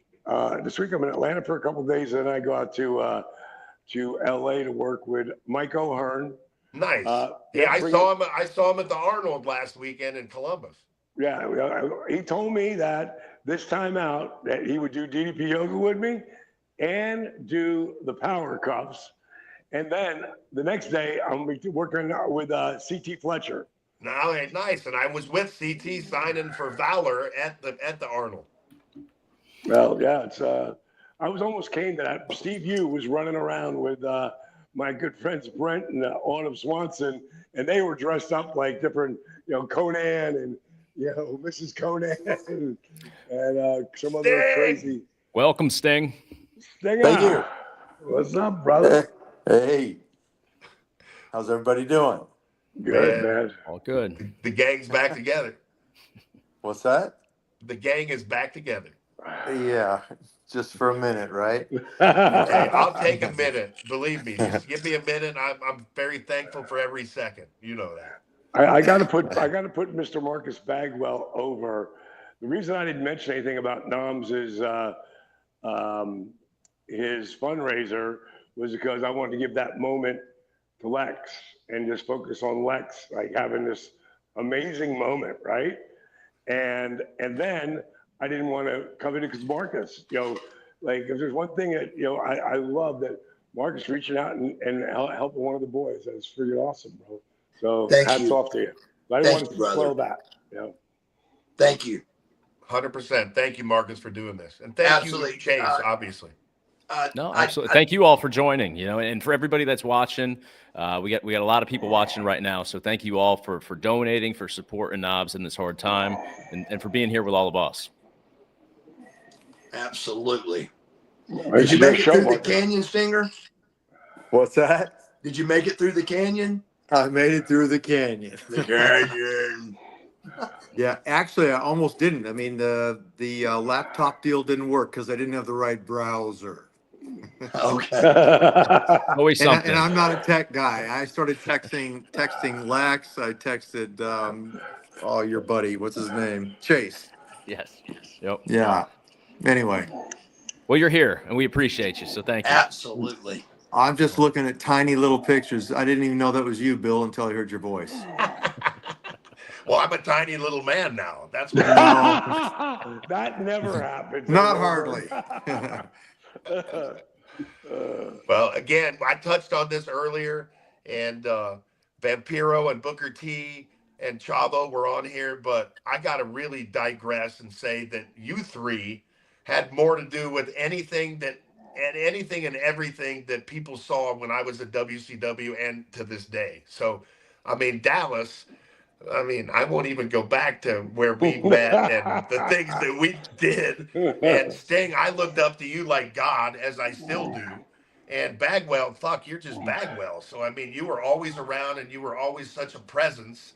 You always put a smile on everybody's face. You had a plethora of knowledge. But seriously, I'm going to digress and say that I would not be anything in the wrestling business without these gentlemen that are on the screen, more so than anybody that I rubbed shoulders with. The Steiners had a lot to do with it. You know, Kurt Hennig had a lot to do with it. Kevin Nash. But Jesus, Louises. I mean, you got Bagwell. Remember when we got to tell the story about Main Event Fitness, right? I was just going to say, if we get Lex on here, we're going to have all the parties involved. Exactly. Do you remember that? Go ahead. The best part of this story is Bill thinks that I was making fun of him, and it was Lex that was doing his Herman Munster, Steve. Tell Bill. Oh, no, I don't. Marcus, you remember we were doing incline dumbbell presses.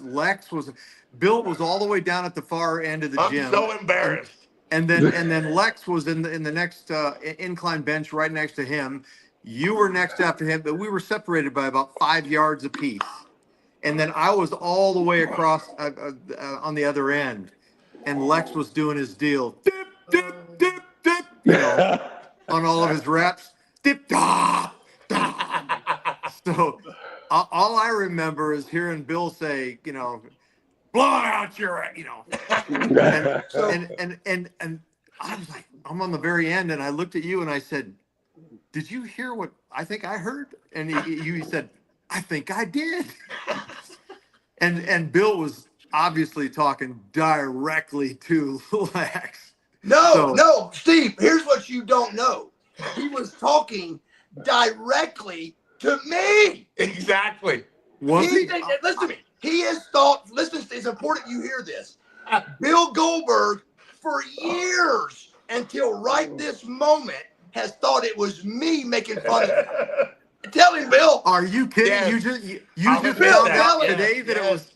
You're the partner in crime. You're the goof of the bunch. I knew it was you. For years, Steve, he's done podcasts. He's told stories. He's wrote a freaking book about it. Talking about me? Wow. And I loved him. I was like, I love Bill. I love you. I didn't do it. It was a joke. I swear to God, it was Lex. But he never heard none of it. I was like 325 working out with power lifters, bending bars in that gym. And I thought all of you were making fun of me, but I knew it was you. I thought it was you. I love you, Bill, and I swear it wasn't. Is anyone told any knob stories? Oh, Jesus. I've told several, but please hop in. Oh, man. Where do I...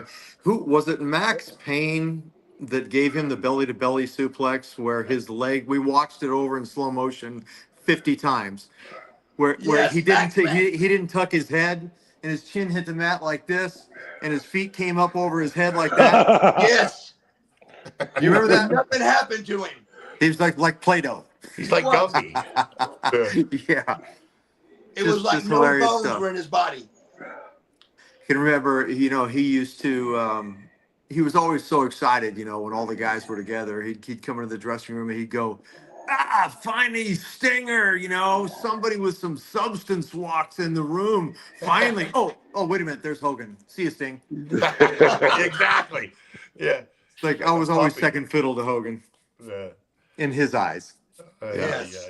I can remember being at the bar after the show, or you know, it's a Monday night show, watching the show. I got a hamburger up to my mouth, and he swatted it out of my hand. He goes, "Bro, what are you doing? You're gonna screw up your buzz. You don't eat now. Wait. Okay. Yeah. I know someone who always applied that rule. Right, Marcus? I sure do. I know him too. It was a vicious rule. I've had a few hamburgers slapped out of my hand itself.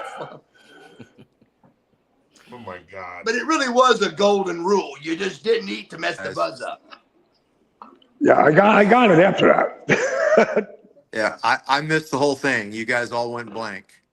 Yeah, fortunately, I was never in a bar or anything to partake in any of that, so I never saw that. Wasn't. Right. I can remember bailing Brian out of jail. He called me one night. See, what's that? Tell the story. Well, it's not much of a story. He just calls us, Sting, please, you got to come bail me out. I'm in trouble. What I think city? I think we were in Baltimore, Maryland. A lot of stuff happened in Baltimore with that guy, but yeah, I can't remember what he did, but he was in jail and he needed to get out. He was going to kill himself. That was one of many times. Please get that platinum American Express of yours and bail me out. How long ago? This wasn't a couple weeks ago, right? This was a while back. Oh man, this is like, early 90s. I love it. Wow. Incredible. I was telling the story, Steve, about the two buses in Germany with Dieter when the Nasty Boys, we were all going to get fired over the Arn and Sid thing. And then they flew the suits over and we were safe from being fired, we thought. And then Knobs and Sags cut the promoter's hair. He drew swastikas all over him. Oh my God. And they urinated on him. No. I swear to God. And then I believe it. And then the next, we thought for sure now we're going to definitely be fired. The Tuco Scorpio and myself were wrestling the Nasty Boys. Instead of us getting fired, they used it as the angle, and the guy kept his bad haircut and would take his hat off and told the story in German what happened, and everybody wanted to see us kill the Nasty Boys. Appropriately so.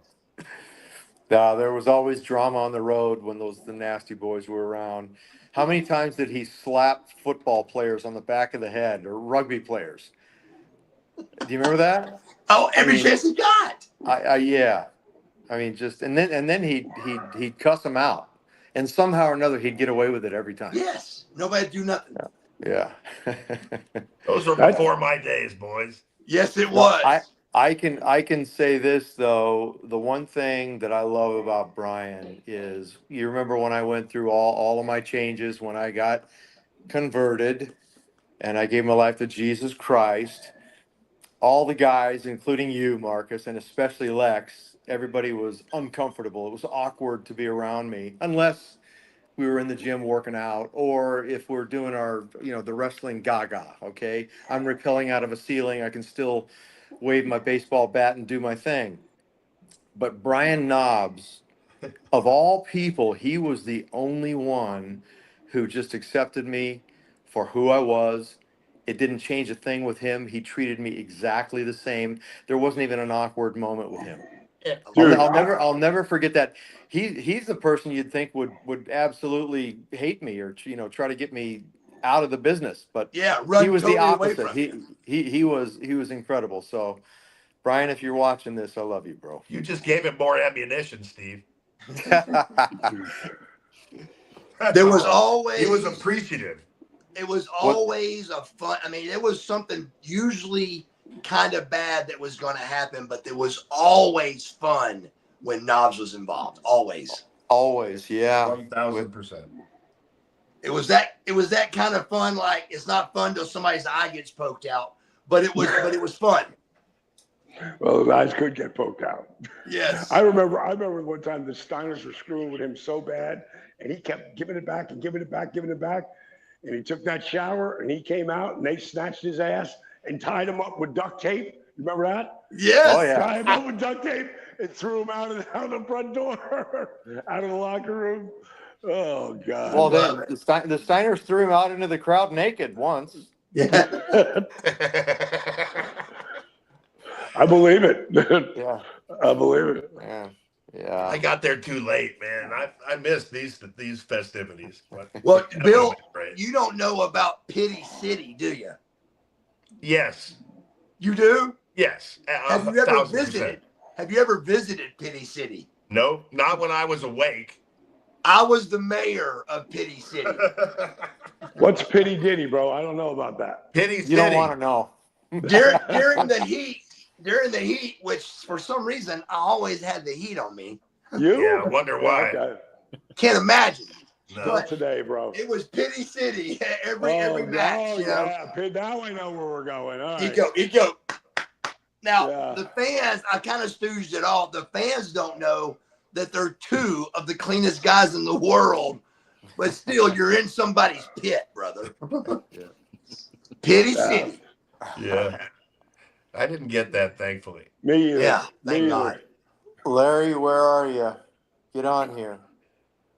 I called him. He said he said he's coming on. Yeah. Can he talk? He says that he lost his voice. Right. So his voice is definitely gone.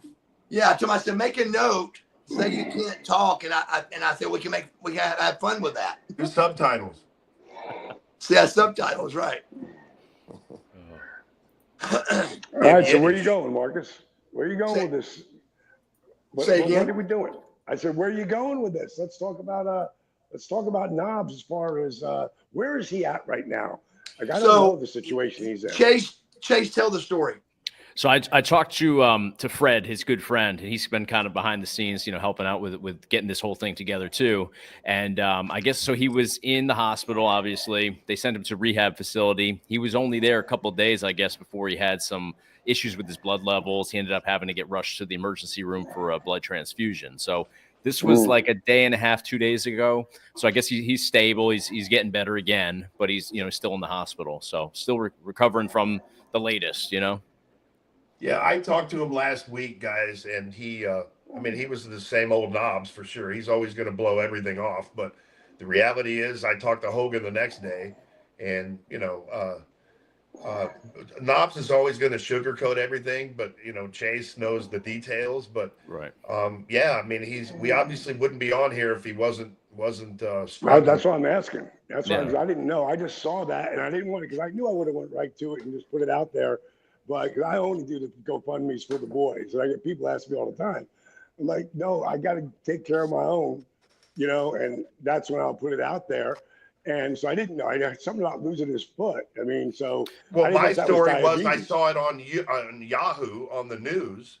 And then freaking 20 minutes later, he calls me and then tells me that, no, he did. And I thought, can you believe everything you see on the news these days, right? Nothing.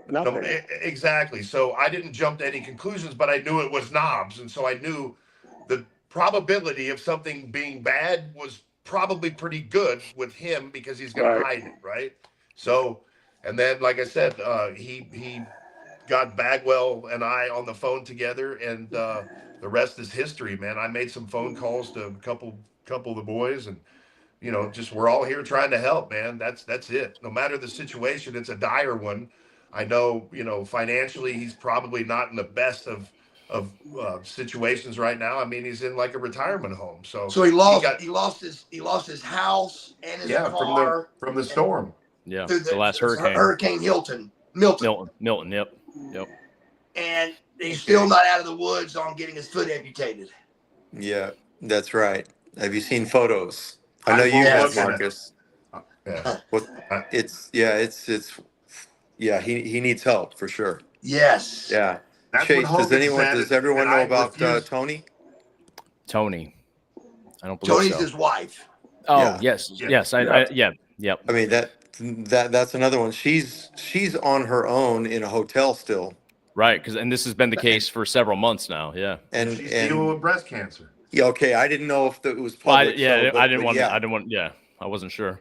But Goldberg beat us to that one. So well, hopefully it's nothing that they didn't want out there. But you know, I don't think so. She's battling breast cancer. Yes. Right.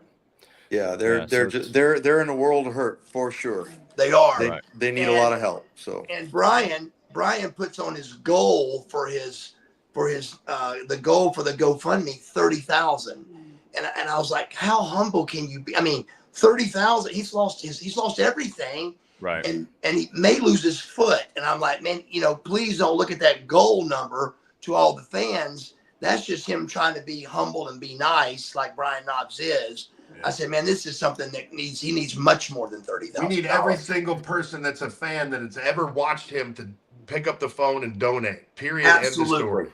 Right. Absolutely, we do. And we've got that link right here in the top of the chat on the right-hand side, guys. So everybody watching right now, if you can help out, the GoFundMe link's right up there on your screen. Click it. All that goes right to him. And anything that's come in revenue-wise from, advertisements during this stream. I saw some people saying, how come there's advertisements? All that money's getting forwarded as well. So we're taking everything from YouTube, everything from, the GoFundMe. It's going straight to Knobbs and his wife, in this difficult time. So thank you all, again, that are watching this. Absolutely. That's a good deal. Very good, Marcus. Thank you, Steve. Thank you. I love the beard, Steve. Thank you. Dude, honestly, did you recognize him when you saw the picture of him and Lex together? Did you? Did I? Yeah, did you? No, it really looked. It caught me off guard. Me too. I was like, who's that cat in that picture? Is that when we were in London? Yes. Yeah. Yeah. Well, you know what? I was looking through photos trying to find something on my phone a couple days ago, and I go, oh wow, my dad. And I looked closer and I went, oh, that's me. Really? Yeah. Wow. That's what happens. I mean, it's amazing what happens when you turn white. And Goldie never had to worry about anything. He shaved it all off. Thank God. I shaved this off because it's all white, right? So I mean, we all do what we have to do. This is 100%. Old man Sting, ladies and gentlemen. This is old man Sting. That's old man Sting. Yeah. How old are you now, Stinger? Go ahead. I think 11 years older than me, so you'll be 66 in March. Wow, very good. March. I don't know what day in March, but March. You're 66 years. March 23rd. March 20th. That's very good. The 17th. Happy early birthday. Well, thank you. Yeah, it's hard to believe 66 years old. Dallas, you're like 80, aren't you? 84. But you look like you're 30. I'm actually like 3 weeks away from 69. Wow. Really? You guys carry it well, man. They do. I hope I'm even alive at that age. So I used to say to Bagwell all the time back in the day, back when we just started, and I've got the ice all over me and everything. Dallas, tell the story of us being in the room together. That's what I'm talking about. I've got all the ice all over me, and you pop up, and you got your nice shirt on, your jeans, and you're getting ready to walk out the locker room. I go, bro, aren't you ever sore? No, not at all. Boom. You just take off like never. And that lasted for a while, but then Father Time catches us all. Not all. It ain't caught you yet. I remember no, me and Lex sitting in the audience before the fans come in, and Lex, like only Lex can do, let's just call it having some fun with Dallas doing his yoga in the ring. And now you fast forward and look, Dallas is man, he's fought Father Time and winning unbelievably, and just how much the yoga has wonderfully helped Dallas's career and life, and just it's unbelievable. It's unbelievable what came from it. The glue, bro. It's the glue that keeps me together. Simple as that. Well, Dallas, I got a comment for you. I just happened to see over here. Hey, DDP, thanks for helping me lose 100 pounds to join the military. From Hitman Killer Grim here. Thank you for the $10 for Brian Knobs here. But I mean, there you go, right there. DDPY. You've helped so many people, DDP. It's not, you couldn't even write a book about it, man. I mean, the book would have to be like 1,000 chapters from Butterbean to freaking the normal Joe that follows what you do, man. You've made a lot of difference in a lot of people's lives, man. Thank you, bro. Dallas can't. He's got to have more than one champion for DDPY now, because there's so many unbelievable success stories with DDPY that they can't just have one champ. This past year, how many champs did you have? 13. Are y'all listening? Can you imagine having 13 WWE champions? It's not possible. But they've got to. They've got to, because there's so many crazy, unbelievable, life-changing stories from DDPY. It's crazy. Yeah. Dallas, I've learned to appreciate you more as the years go by, for sure. I mean, I've told you this before, but I took you for granted way back when. I respected you, but I took you for granted. If I'd have known then what I know now, wow, man, it would have been a lot different. I'm grateful for the matches we had. I mean, I've had people talk about those matches so many times. I love the match with you and DDP, this and that, So good stuff, man. Yeah, well, you're a good dude. You are a good dude. Thank you, guys. I appreciate that. I used to love when I would do the spinning powerbomb, this thing, where I'd pick him up and we'd start twirling, and he'd go shampoo in my hair before he left and got launched on that. That was always fun. Well, now that we're rehashing memories together, I remember the first time that Dallas and I prepared for a match, and he brought the match to me. It was on 15 pages of paper, and I think I had never speared anybody more than once, and I think he had me spearing him like 6 times throughout the match. No. I think the match was like a 45-minute match, but I had never gone over like 3 minutes before that. So he wanted me to go to wrestling school to go over it. I said, Dallas, have you lost your mind? A day off going to wrestling school?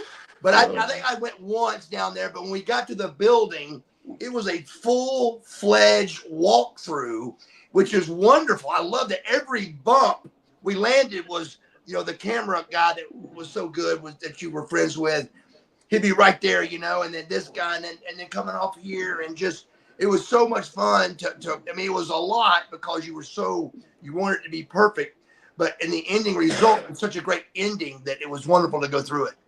It's funny because Savage, who did the same exact thing, nobody ever busted his balls about anything, but even more exact than me. So when we came together, that was magic, man, and it worked big time. I can remember when Stinger, I came into one of the very first times where, of course, I'm the mid-card guy, but I know it's January 24th because somebody had sent me the match. And Stinger, I walked in to see him. I said, so what do you want to do tonight? And Sting said, what do you want to do? What do I want to do? What do I want to do? I told you to lay out the whole deal. You did.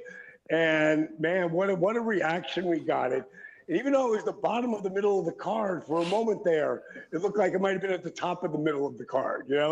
Like you really did that.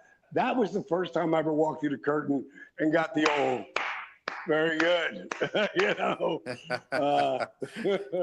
You're talking about coming back through the curtain. Yes. Back through the curtain. Yeah. That was just for the record, Bill, I think it was very, very smart planning from Dallas to do that. 6 spears or whatever, and then he got up and walked out of the ring. Well, yeah, exactly. I mean, that was the first night I really learned about wrestling and what to do and what not to do. What people do to you and all that kind of stuff. But what you forgot about Mr. Goldberg was the first spear you missed. And I knocked myself out. And you knocked yourself on the second one when you hit. Like that was the finish. I'm going to spear in a jackhammer. I'm going to fall into the diamond cutter. And But when you hit me that second time, I was a napkin. So here's his head. We were both out. Yeah, it was. I mean, again, man. I mean, you guys, that was into the turn post, right? That was one where I moved at the last second, Yeah. kicked myself over the top of the thing, and Bill was coming because he did not want to miss that spear. No, man. You know, my whole thing was I had to be realistic, right? No, you were. You know, I don't know. I get lamb-basted about it all the time, but I know that was my character, right? Dude, I loved it. I loved it. I talk all the time about how wonderful it was because when you wrestled Bill Goldberg, it was real. Anybody that came up and wanted to talk about wrestling being fake, you had a fist fight on your hands with Bill Goldberg because it was never fake when Bill was in the ring. And it just wasn't, and so that you brought the A game for all the guys, and it went from taking care of each other to let's look good, and it upped the game. You know, guys started taping up a little more, and that live show got serious. Well, I appreciate that, man. Yes. Many people think that's a fault, and I am probably one of them. But, you know, I mean, I'll never forget when Scotty and I got in there. And it was before I broke his freaking orbital with that left jab unannounced. But, man, he and I killed each other. I'm talking the forearms that I ate from Scott Steiner. I can still taste them. And, you know, but it was part of the fun for me. It was my way of still playing football. Right. You know, in the wrong setting, right? But, you know, I at least had guys like you guys like all of you to be able to soften me a little bit and teach me things that I never even knew. So, thank you. I remember telling Bill, I was like, Bill, we got to do this again next week, brother. I said, you do know, right? We got to do this again. And he's like, shut up, Bagwell. That's probably what I said. Yeah. Oh, it is. Yeah.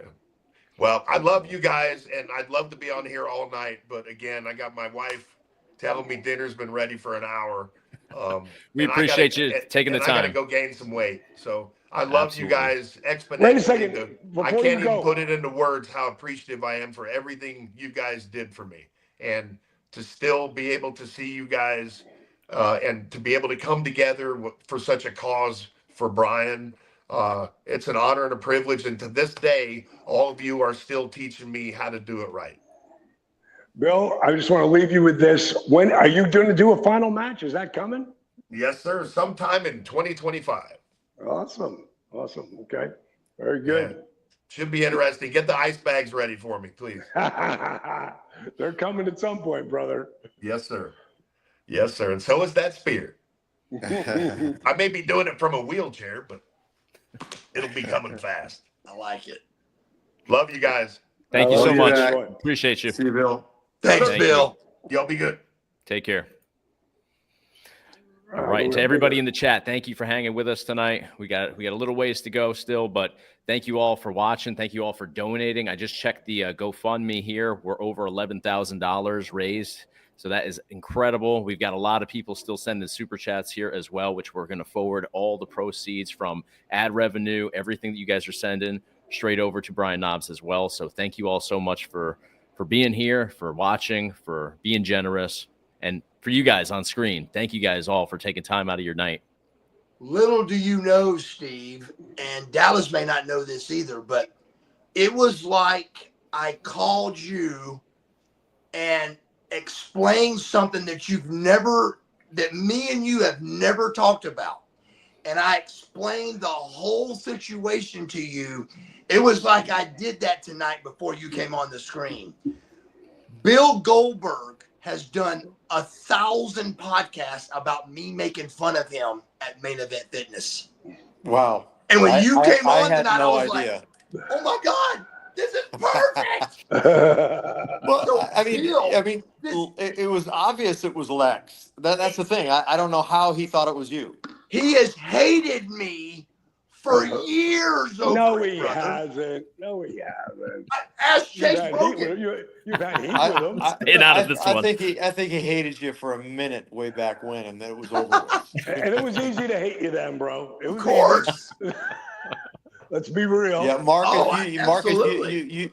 you were a lot like Knobs. You know, Knobs, he just had a way, man. He was a comic relief, and Marcus always had a way. I mean, I'll never forget the Steiners. We're talking about the Steiners all the time and messing with Knobs, and they hated Marcus. I don't know if you remember that, Dallas, but they hated Marcus. They could not understand his gimmick. He was a pretty boy dancer, you know, whatever they thought, you know, and they hated him. And we were in Chicago one night at the UIC Pavilion, and I got there a little early. Marcus got there a little early, and he walked in. He goes, "Hey, do you mind if I dress in here?" I was in one of the dressing rooms, and I don't care. And he goes, "Oh, when the Steiners get here, would you mind saying something to them? Because they hate me." I go, yeah, I'll say something to them. And anyway, I talked to him that night, and man, you should have seen the looks they had on their face when they walked in and saw Marcus. I think if I remember, Robbie said something like, "What are you doing in here?" Something like that. Yeah. I said, he's all right. He's all right, Rob. He's okay, you know. And Scotty, you know, they had that look, and it was like within about a week, we were like inseparable, all four of us. So wait a second. Which even got Marcus more heat with all the guys in the middle of the car. Yes. Because he jumped. He skip hopped and jumped. So the great part of this story is Sting comes to my house to play basketball one time. He pulls up in a limousine. We got Mark Johnson in a referee outfit. Eric Watts. We got the whole subdivision as a crowd going to watch a basketball game in our house. Sting comes in to change, and both Steiners are on my answering machine. And Sting looks at me and he goes, is that Rick Steiner? And then went beep. And Scotty left me a message. He goes, both Steiners are on your answering machine? He said, you gotta be kidding me. They hated your guts. I said, I don't know, man. We ride motorcycles together, you know. But it all just worked out, you know. Oh yeah, and Lex was in there too. Yeah, we were all of us on the road. It was great. Were you with us tonight in Minneapolis at Mall of America with the Steiners driving Robbie was driving the van? We had I think Brian Pillman and this is a weird crew here. Brian Pillman, Tom Zink, Lex. I thought you were there. Robbie was driving. Scotty was in there. We ended up in a van. The whole parking lot was just all ice. Obviously, it was after the matches, after we ate, after we did what we did, coming back to the Marriott there in Bloomingdale, was it? Bloomingdale. Anywhere where the Marriott was. Anyway, and Mall of America, and Rob, he stops the van, he puts it in reverse, hits it, floors it, and he turns the wheel 360 like this. And we spun around like a couple 180s, and everyone's yelling, screaming, having a blast. And Lex is getting pissed. So of course we're egging him on. Just do another one. Now he gets going a little bit faster. We did it about 3 or 4 times. And by the end, I'm not kidding. We were counting 1. Everyone inside the van. 1, 2. We got up to like 8 revolutions, and Lex was suicidal. He was, you know how he sweats? It was freezing cold outside. He was sweating. He was shooting mad at everybody.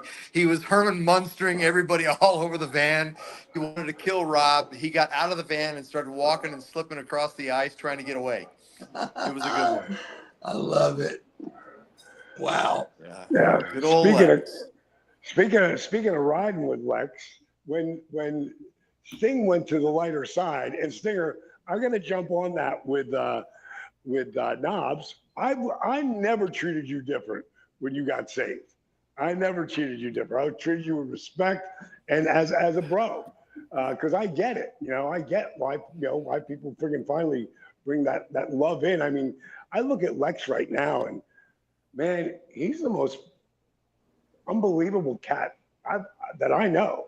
period, you know, and getting back together with you, Singer, is so huge for him, man. It's so cool, man. And there's nothing, whenever I feel like my shoulder, like I wake up, because if you're a side sleeper and you're one of us, you hate sleeping because you don't sleep. You know, you're in so much, I do more damage to myself sleeping than anywhere.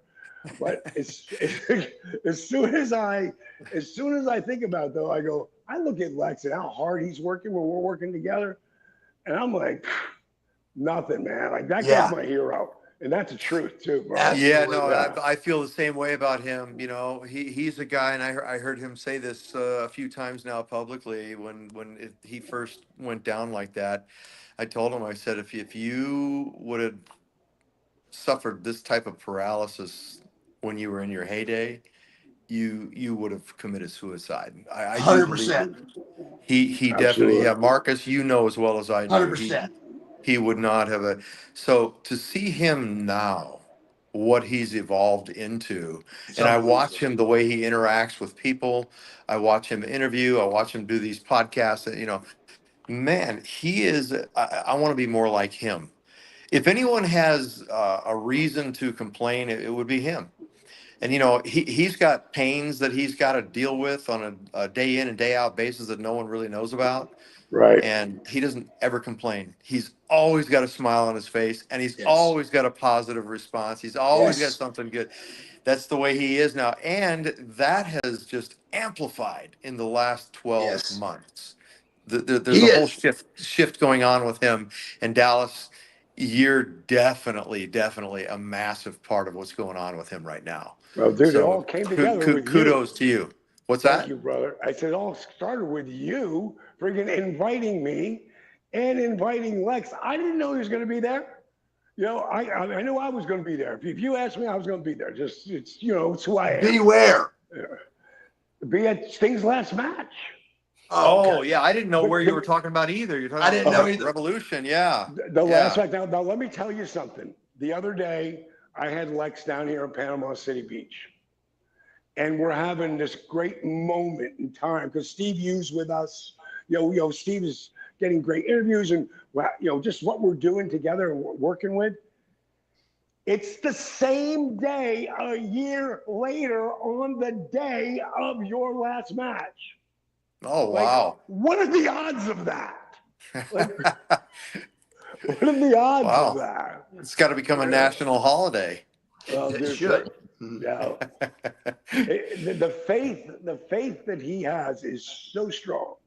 He's so strong, and just on the highest level I've ever seen it. And I'm so proud of him and everything that he does. And like I say, dude, it was because I was there when he was the Antichrist, you know, and I was there. And you guys know, because you guys driven with him for everywhere. Like Bagwell would have no problem freezing his ass off because he wouldn't be cold in the car. He's the only one to freeze me out. Friggin' me. Yeah, same here. I'm bringing the Parker and the gloves in August. You know, just to be able to ride with him. After a while, I'm like, bro, I'm out. I can't do it anymore. It's too cold. Yeah. Every once in a while, somebody would try to jump into our car, and they wouldn't make the weekend before they would dive out. That's an honest to God true story. Just from the workout, the tanning, the eating, the pills, the alcohol, whatever, the combination of the car was just way too much. Yeah. We all ran hot, all three of us, you, me, and Lex. Oh yes. Yeah, I mean every flight, Marcus Bagwell, air. Hey, Stinger, we shot that show, Change or Die, which is really just a documentary like we do with Lex, with Marcus.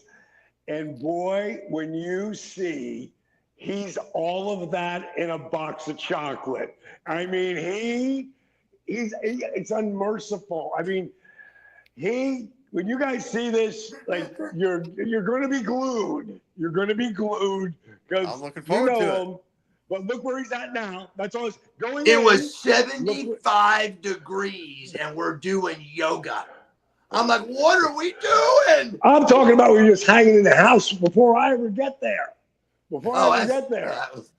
That's nothing. There's a lot of really, Marcus is in his, it's exactly what he needed to become this guy. Absolutely, I think so. I agree with that. I agree. No, you did. You did, bro. Yeah. You did. Lex Luger, 2.5 years ago, started sending me a morning devotional. And I said, oh, that's sweet. That's so nice. What a wonderful thing. He has done it every single day since and does not miss. Wow. I for sure a year and a half ago thought, he's got that set on some kind of timer or something. He does not. He remembers every day. Sometimes it'll come late at night. Sometimes it comes at 6 a.m. But every day for the last 2.5 years of my life, he has sent me a devotional to Jesus Christ. Wow. Yeah. I mean, I know he sends one out every day saying, thank you for another day, Lord, so he's unbelievable. That's just on the checklist for him to do. That is Larry Fowl, brother. Yeah, man. Wow. Yeah. When I saw him, he called me. This has got to be about 9 years ago. I was in Atlanta. DDP Yoga was starting to take off. So maybe about 10 or 11 years ago. I'm not sure. But I was doing a signing in Buffalo. And Lex called me. He said, D, you in town? I'm like, yeah, I'm here, man. I go, are you? Because I know he's from Buffalo. He goes, yeah. I go, let's go to dinner. So we went to dinner. And I don't know if you guys know this, but when Eric Watts told me that there's a whole new Lex, I didn't believe him. Eric Watts hated Lex, Oh, hated him. Oh, hated yeah. him. Wanted to kill him. Wanted to beat him up. And now I'm listening to him tell me that friggin' Lex is this different guy. And I'm like, bro, there's no way I believe that. I have to see that for myself. And I said, I got a show coming up in San Francisco. I think he's on it. I said, I'm going. So I wow. So that's where it all went down. That's where it happened. So I'm in my room, and I'm that guy. You pay me half for our leave. You pay me half when I get there. I don't work.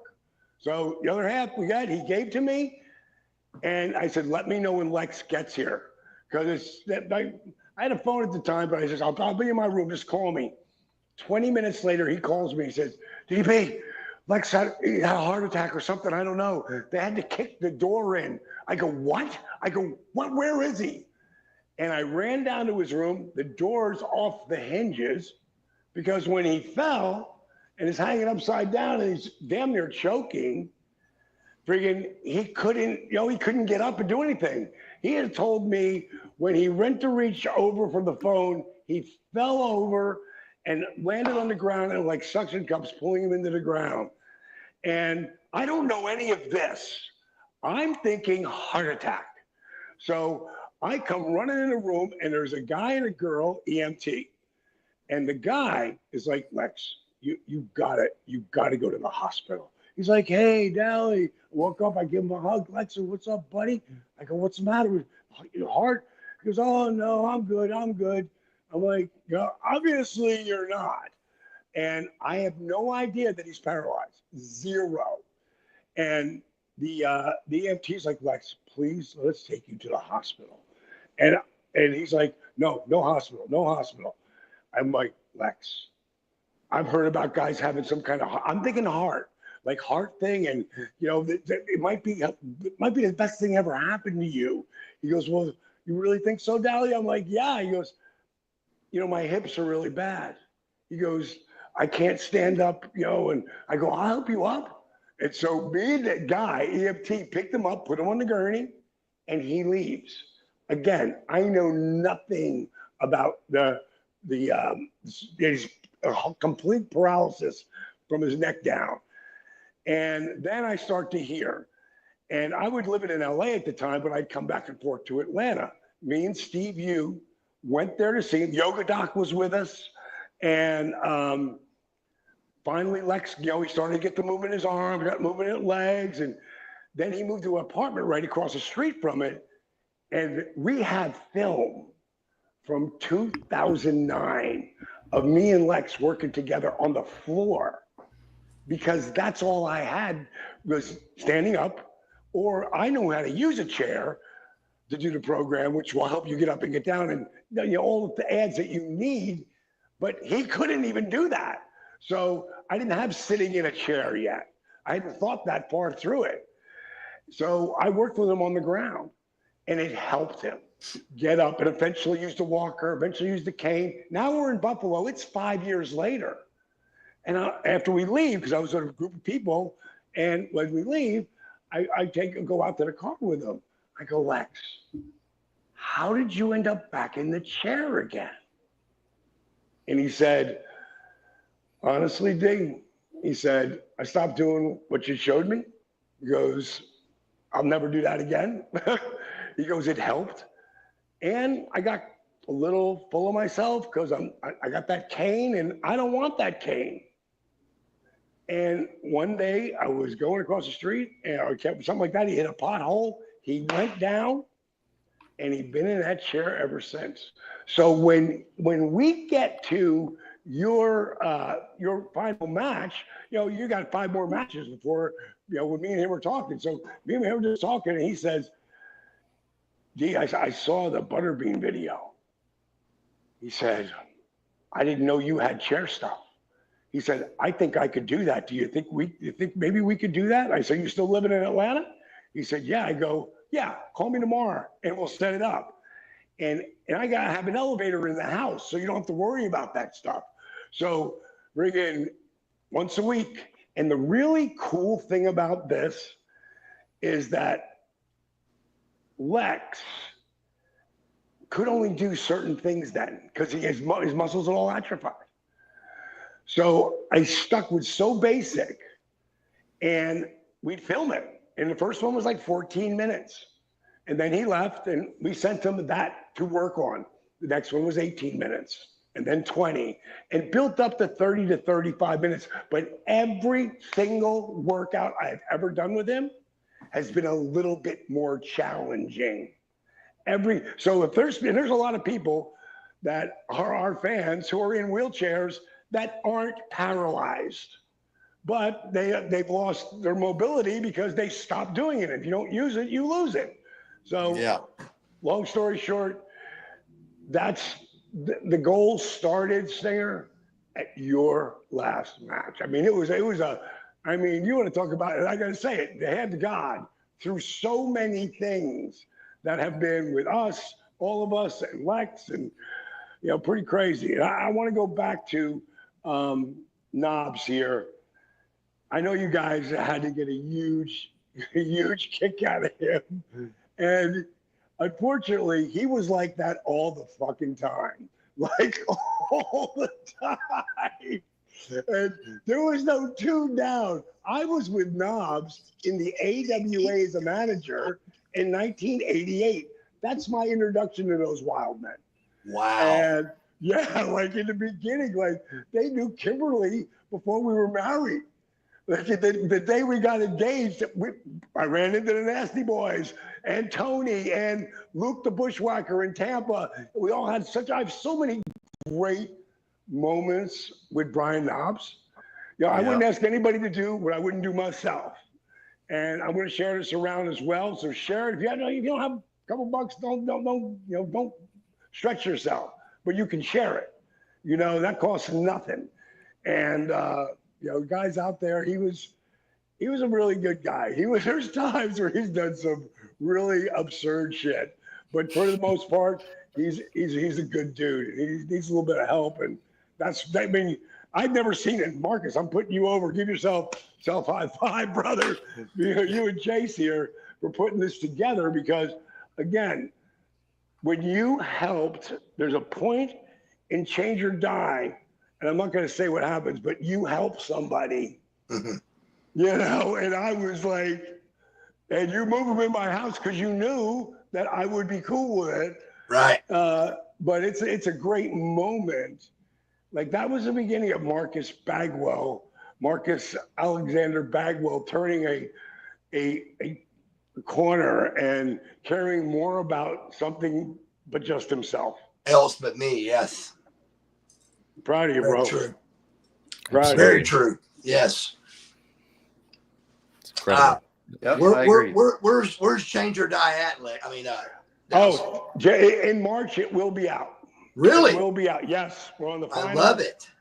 It will mark something like that. All I'll say to anybody who's watching, you kind of will be able to figure out where some of it's going at times, but when it gets to the end, and we will never say anything, and it won't. How we'll do it when we put it up. We're talking to Amazon right now, and they want at least 2 or 3 episodes to start, but there's 9. I'm not letting out more than 1 a week because I don't want anybody to see that last episode until everybody sees it at one time. And there's not one person on the planet that will see it coming. No. Like nobody. Because it was like, it had me with my jaw open. And it's Steve Yu is the guy, and you know Stinger. Genius. What do they call those matches you had with Darby? The tag match you guys did. We're like movies. What do they call that? Cinematic. Yeah. You know what a genius Steve Yu is. I mean, Cat could tell a story and get the right angles for you to see it. And he was the guy, Steve. He was the guy, the Asian guy that you were throwing a bat to do something, and you did it with one take. Yeah, he talks about that. Yeah, that was Darby was 2 stories up, and he was supposed to throw his bat down to me. I was supposed to catch it, and Tony Khan said, "No, we can't do that. We can't do that. It's too dangerous." I said, "Tony, no, we can do it." He goes, "Oh, Steve, I don't want you to get hurt." Tony, I got this. And now even Darby, who he'll do anything, and he trusted me, but even he was going, man, I don't know. That means something. I go, Darby, are you kidding me? Get up there and throw that down. Anyway, I caught it and it worked. So. Yeah, he was that guy. So wow. Yes. Excellent. Well, we got one more guest joining us right here, the Boogeyman. What's up, gentlemen? God bless everybody. God bless you. What's going on? What's up, guys? Everybody's good, I see. Yeah. Thank you for being here, Boogie. We appreciate you. Hey, I thank you guys for letting me be a part of it, man. It's such a great thing that you can get a bunch of guys, to come together and help Brian get through what he's going through right now. And just thank God for the brotherhood. Just one thing about WWE, man. It is definitely a brotherhood. It's a good fraternity of people that really do what they can to help each other, man. I got to tell you guys, the first time I saw Boogie, I was living in LA, and they were doing a tryout for Tough Enough. And this thoroughbred, I mean, looked like Bo Jackson. Boogie was like unbelievably shredded. And when I say smoking the talent, I mean smoking everyone. And he pulls me aside. He goes, "D," he said, I need some advice. You did it at being 35, and so I really look up to you." Yes, and I go, "How old are you, Boogie?" I'm thinking 27, 28. He goes, 40. I go, "You're 40?" Wow. DDP, I also want to say, man, you are doing an excellent job for the world, brother. What you're doing, I follow you 24/7, man, and it is amazing what you're doing now. And just like you said, what you did in WWE was outstanding. But what you're doing now will go. Oh my goodness, I'm serious. It's a great that you're helping the people that you're helping, man. You're changing lives, and that's what it's all about. But yes, thanks to you, man. You gave me some encouragement on that day. I remember that day perfectly, man. Perfect. I couldn't believe I'm sitting there talking to Diamond Dallas Page, man. They had kicked me off the show, because I lied, But I was hungry, and you gave me that encouragement, man. You said, "Go ahead and do it, brother. Do it." Let me tell you something. Boogeyman, to this day, right now, still looks like a thoroughbred. It's unbelievable. I mean, he's got no fat around his waist. It's crazy. Don't be so kind, Buff. I appreciate Brother, that. I'm just telling the truth. I appreciate that, man. Wow. I mean, it's unbelievable. Oh, but God is good, man. It's unbelievable that I'm such a part of, such a good group of people. I'm around a good group of people here, man. And it's amazing. Life is what you make it, man. 100%, bro. 100%. Yes, it is. But like I said, I didn't have a chance to work with Brian, but every time that I came across and was with him and met him on the conventions or signings or whatever, he's always been super nice, super cool with me, man. He's never treated me any indifferent way, and he just it's sad what he's going through at this point in time. I mean, but I think he can get through it. I believe that he can get through this, with the help and the encouragement of his fellow brothers, because no man is an island. No man is an island, man. I think we can all pull together. The stronger we are together, than we are divided. So it's a good thing. Thank you, Buff, for having me on here, man. Seriously. Yes, sir. Thank you for having me on here, man. Is there anything I can do? But Chase had me signing up at 6:00. I was so excited, man. I just finished my class. Also, DDP, I want to tell you another thing you gave me to do with my class, those 10-second push-ups, brother. Great, those 10-second push-ups. Are you kidding me? I mean, I do that even just to warm people up. They're like, who you get this from, man? The Diamond Palace page, baby. And that's real deal, man. But it's all good. It's all good. I hope Buff didn't tell you about the worst match of his life. He's changing it now. It's not his worst match anymore. Yeah, right. It's gone. I thought, man, it was horrible. It was fucking. I felt it was just fucking horrible. But, it was a horrible event.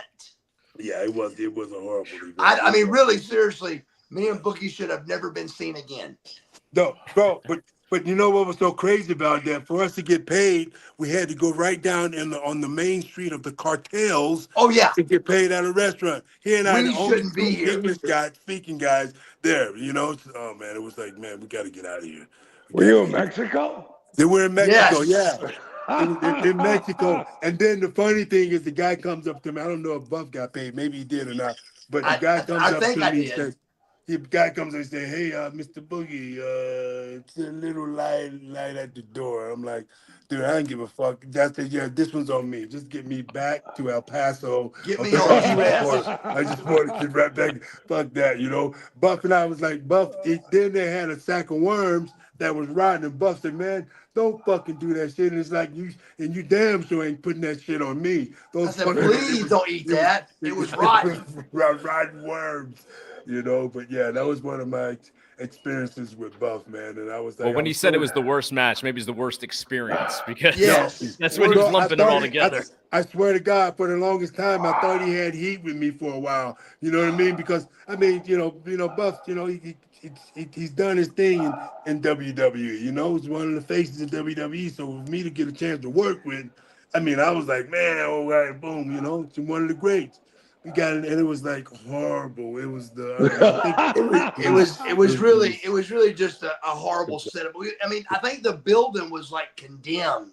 It was. It was crazy. They had the electricity coming from another building. Yes. Yeah, into that building.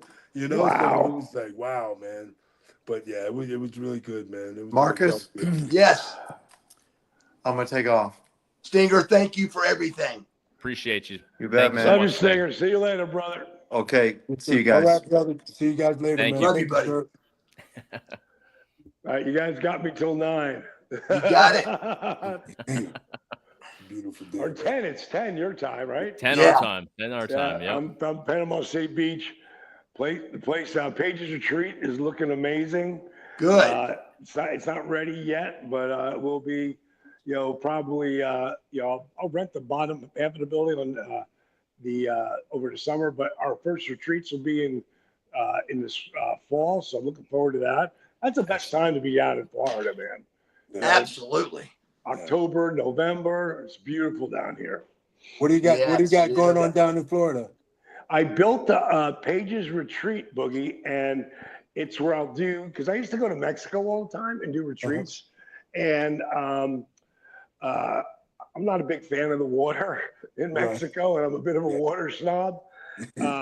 So I came down here during COVID, and I didn't realize how close Atlanta was to Panama City Beach. Even though we wrestled there, the very last match that WCW ever had, Panama City Beach.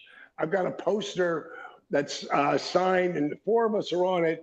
Rick signed it. Scotty Steiner signed it. Jeff Jarrett signed it. I signed it. And I'm going to take that and put it downstairs in the gym here. But I built a gym, and I built a yoga studio, DDP Yoga Studio. And then there's 7 bedrooms that are all king-size bedrooms. And then the top floor, that's my place. So when I'm not around, we can just lock it off and no one can come up here. But it's very beautiful and tranquil. And I was really shocked because I've been down here on and off for the last 6 weeks, down here a lot. And the Gulf of America, by the way, the Gulf of America. I love it. It's quite feisty. Man, I'm going to sleep, the waves crashing, and we're up 4 floors, so it comes up through there. It's really beautiful. So my wife, and Marcus knows her well, she's a world traveler. She's climbed Mount Kilimanjaro. She's climbed Mount Fuji. She's seen the 7 wonders of the world. It was all in tribute to her mom when she passed, that she didn't get to fill her bucket list. So Paige went and filled the bucket list for her. So when we came here 4 years ago, as we were pulling into my friend's house who lives on the Gulf, she's like, wow, this place is beautiful. Man, if we lived here, I'd never want to leave. And I just turned around and I looked back and I go, remember you said that. And never thinking we would ever be here. But I don't want to go anywhere. I don't need. So now I build a place, Boogie, that people, I was this close to having Ozzy Osbourne. Really? Yes, they actually called me on 3. Jack called me. I finally talked to Sharon at the end. And, they've called me on and off over the last year because Ozzy has his last show at the end of the summer. And I told him, I'm too booked up right now, but May and June, so if you want me to work with Ozzy, I will be more than happy to do it because he's an icon. And I love his music. I had since I was a kid. And I actually grew up with Ozzy, being 69. But the thing that I would want for him, though, is I want him to come here because I have everything here. Him and Sharon could come, Jack could come, and I could do like I've done with Lex. Lex comes to my house, and that's there once a week. And he's always at my place. Now it's like every other week because he's getting better, and so many different workouts I've given him, he's growing and getting a little stronger. For Ozzy, though, it would be like an everyday thing, of trying to get him ready.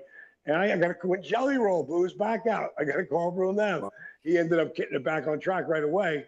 But it's pretty cool that, now once people see this place, they're going to want to come here to work because it's a destination. So this is my legacy, if you will. Brother, it's a great legacy, man. I know Butterbean. He was talking to me, and one of the last times I saw him, up until just recently, he was the big difference that you've done to him when I saw him before, and he was like, he said, yeah, Boogie, he said, man, you owe all this to Diamond Dallas Page. He said, fuck, he was talking about getting in there and fighting my man Tyson just fought. We couldn't get that fight, but he does have a fight. Yes. And he's going to be fighting on the Wednesday before WrestleMania. Wow. I can't remember the guy's name, but he's got a fight. They're doing like 4 fights. That is crazy. I think the same building that WrestleCon is in. So that'll be this interesting. Year? 2025? This year. Wow. This year. Yeah. Wow, that's incredible. Yeah. So is it a boxing match or a wrestling match? I think it's a mixed martial arts, but I'm sure it's going to just be boxing. Yeah. Because he can't go to the ground, pop back up again. Right. So he'll be doing everything he can to stay on his feet. But Marcus is there, man. We had one of my good buddies, Josh Nair, had the gloves on with him, and then we had Anthony Ogogo come and work as a bronze medalist in for the UK back in 2012, I think he was. Now he wrestles with AEW. But he got there and threw the gloves around with Butterbean, and he really looked good. So we'll see. I always wish for the best. Yeah. Well, he was definitely stoked, brother, and he was like two different people from the time I saw him before to just now recently, man. I mean, like up and moving, standing straight up, upright, walking with good posture. And and the beautiful thing is a big smile on his face. You know what I'm saying? Happy, it's like fucking back. So I salute you on that one, big brother DDP. I appreciate you, boys. Yeah. All right, kids, I'm out of here. It's after Thank you, 10. Dallas. We appreciate you. Bang. Peace and love. Thank you, guys. You too, brother. Thanks, Dallas. Peace and love, Thank you Dallas. very much. Thank you, sir. Thank you, brother. Take care. Yes, sir. Any word on Chase? Any word on Rocky Turner? Yes, he's going to be joining momentarily, and we also have David from Cauliflower Alley is going to be joining us momentarily as well. Cool. And I believe Bronwyn, Dynamite Kid's daughter, should be popping in as well. So we got a couple more coming. But Boogie, thank you so much for carving out time. I appreciate it. And thank you for being flexible because I screwed up the time zone yet. So I appreciate you. No worries. But I made let me say this though. I made Marcus watch that match back, and now it's not his worst match. So I swear brownie to God, points there. I thought he had heat with me for the longest. No, brother. I would not. No I would look more. at him from the other side of the fucking arena. He is Marcus is Buff Bagwell? Yeah. Well, no, I'm gonna be over here, brother. Oh, man, I'm sorry. No, it's all good. Hey, all that matters is I love you now. No, I love you too, brother. But that's just the amount of respect that I have for you and what you did for this business, man. Thank you, brother. But God bless you guys, gentlemen. I'm gonna sign out myself. Thank you so much. We appreciate you. Anything else I can do, man, please don't hesitate to call. Thank you so much, Boogie. Thank you for your time. Appreciate you, Buff and Chase. God bless you guys. Talk to you soon. I love you, buddy. You too. Love you too, Take boss. care. Bye-bye. Bye-bye. All right, and we've got the Dynamite Doll over here. Hi, guys. I'm so good. How are you guys? I'm good. Excellent. Lovely to meet you. Absolutely. Thank you for coming on here. I know you're close with the Knobs family, so it's a pleasure to have you with us. Yes, thank you. It means a lot. Brian was a great friend of my father, and so I love giving back when I can and just helping spread awareness. So here we are. This is great what you guys are doing. Thank you. Thank you. And your father, Dynamite Kid. Yes. Excellent. Love it. Wow. One of the best. Oh, thank you. For sure. So how do you remember Brian? I do. Yeah. So I would have been, 10-ish years old when he kind of was coming around my Uncle Brett's house, and we just loved the Nasty Boys. So they were so much fun. They're like the big goofy uncles, and yeah. Well, he hasn't changed much at all. Nope. He's still the big goofy uncle. So yeah, I mean, my dad would have met them back in the 80s in Japan, and the 80s were a wild time, and they worked you hard. You're away from your family for weeks at a time, and you had to keep up, and the road trips were long, or the traveling was long. The parties were long. Where it was at, yeah. So the one show, or when they first met, I guess they all went out after a show, and they're laughing, drinking, eating, lots of drinks, and I guess the Nasty Boys went outside for what my dad thought was a cigarette, and then they just never came back. And then he realized he was stiffed with the bill, so he grabs the bill, and it's huge because they'd been drinking all night. And my dad was pretty pissed off, of course, to say the least. And he was just ready to the next day at the show. He's like ready to fight them. And then he finds out that they were ribbed. They were told, no, you leave. The bill's good. Davey had told them, you're good to go. Wow. So Davey had pulled the rib. Yeah, and my dad had no idea, of course. And so he's ready to fight them. And they're like, oh my God, they're so confused. And they're pulling out their wallets. And They're like, I'm so sorry. Like they're genuinely concerned, pulling out their wallets and ready to pay. And then once they realized what happened, they're all laughing and they became best friends from there. That's very funny. It's a very funny business. Yes, absolutely. So do you wrestle? I am a wrestling manager. Yeah, I'm in Calgary, Alberta, Canada. Okay. Born and raised here. Okay. And so the Dynamite Doll, Dolly Manson is what I go by. Who do you manage? So we have a wrestling faction called the Manson family, and his name is Moondog Manson. And so it's Dolly Manson, Moondog Manson, and whoever's wild enough to join us. I love that. I love it. How old are you, darling? I'm 40. Are you really? Yeah. You look 30. That's incredible. Thank you. Yes, absolutely. Very good. I work in the beauty industry as well, so I gotta keep up with the trends. There you go. Well, it's ever evolving, so a lot to keep up with for sure. Now, I just got a text from Brian Knobs. So for everybody watching, he wants a message to go out. Thank you to everybody that's been on screen, everybody that's been in here watching this for the last couple hours. Thank you so much for the donations. I want to give an update on that, and then I'm going to read the rest of this. So currently, the GoFundMe, I'm just going to update this, is over $16,000. So Thank you all. Thank you all so much. That's incredible. Now, from Brian, from the man himself, thank you from the bottom of my heart. Please tell them I'm not dead yet. I've been on the wrestler's death list for the last 30 years. And if they have to amputate, they can just call me Stumpy. But I'm seriously humbled. From Brian Knobs himself. I love it. Good stuff. Excellent. Still got his humor. That's perfect. Oh, that'll never leave. That'll never leave. Never. So we do have a special giveaway coming up here very soon from our good friends over at Matt Maniacs. They have some great action figures, but we also have David Difference popping in very soon from Cauliflower Alley. And Cauliflower Alley does amazing work behind the scenes with so many wrestlers. Buff, you and I were out there in Vegas for the Cauliflower Alley Awards back in, it was August, I think. Yeah, August. Yep. So they gave you an award. They gave awards to different wrestlers, but they do a lot of amazing things behind the scenes for wrestlers as well. So we'll be having them on momentarily as well.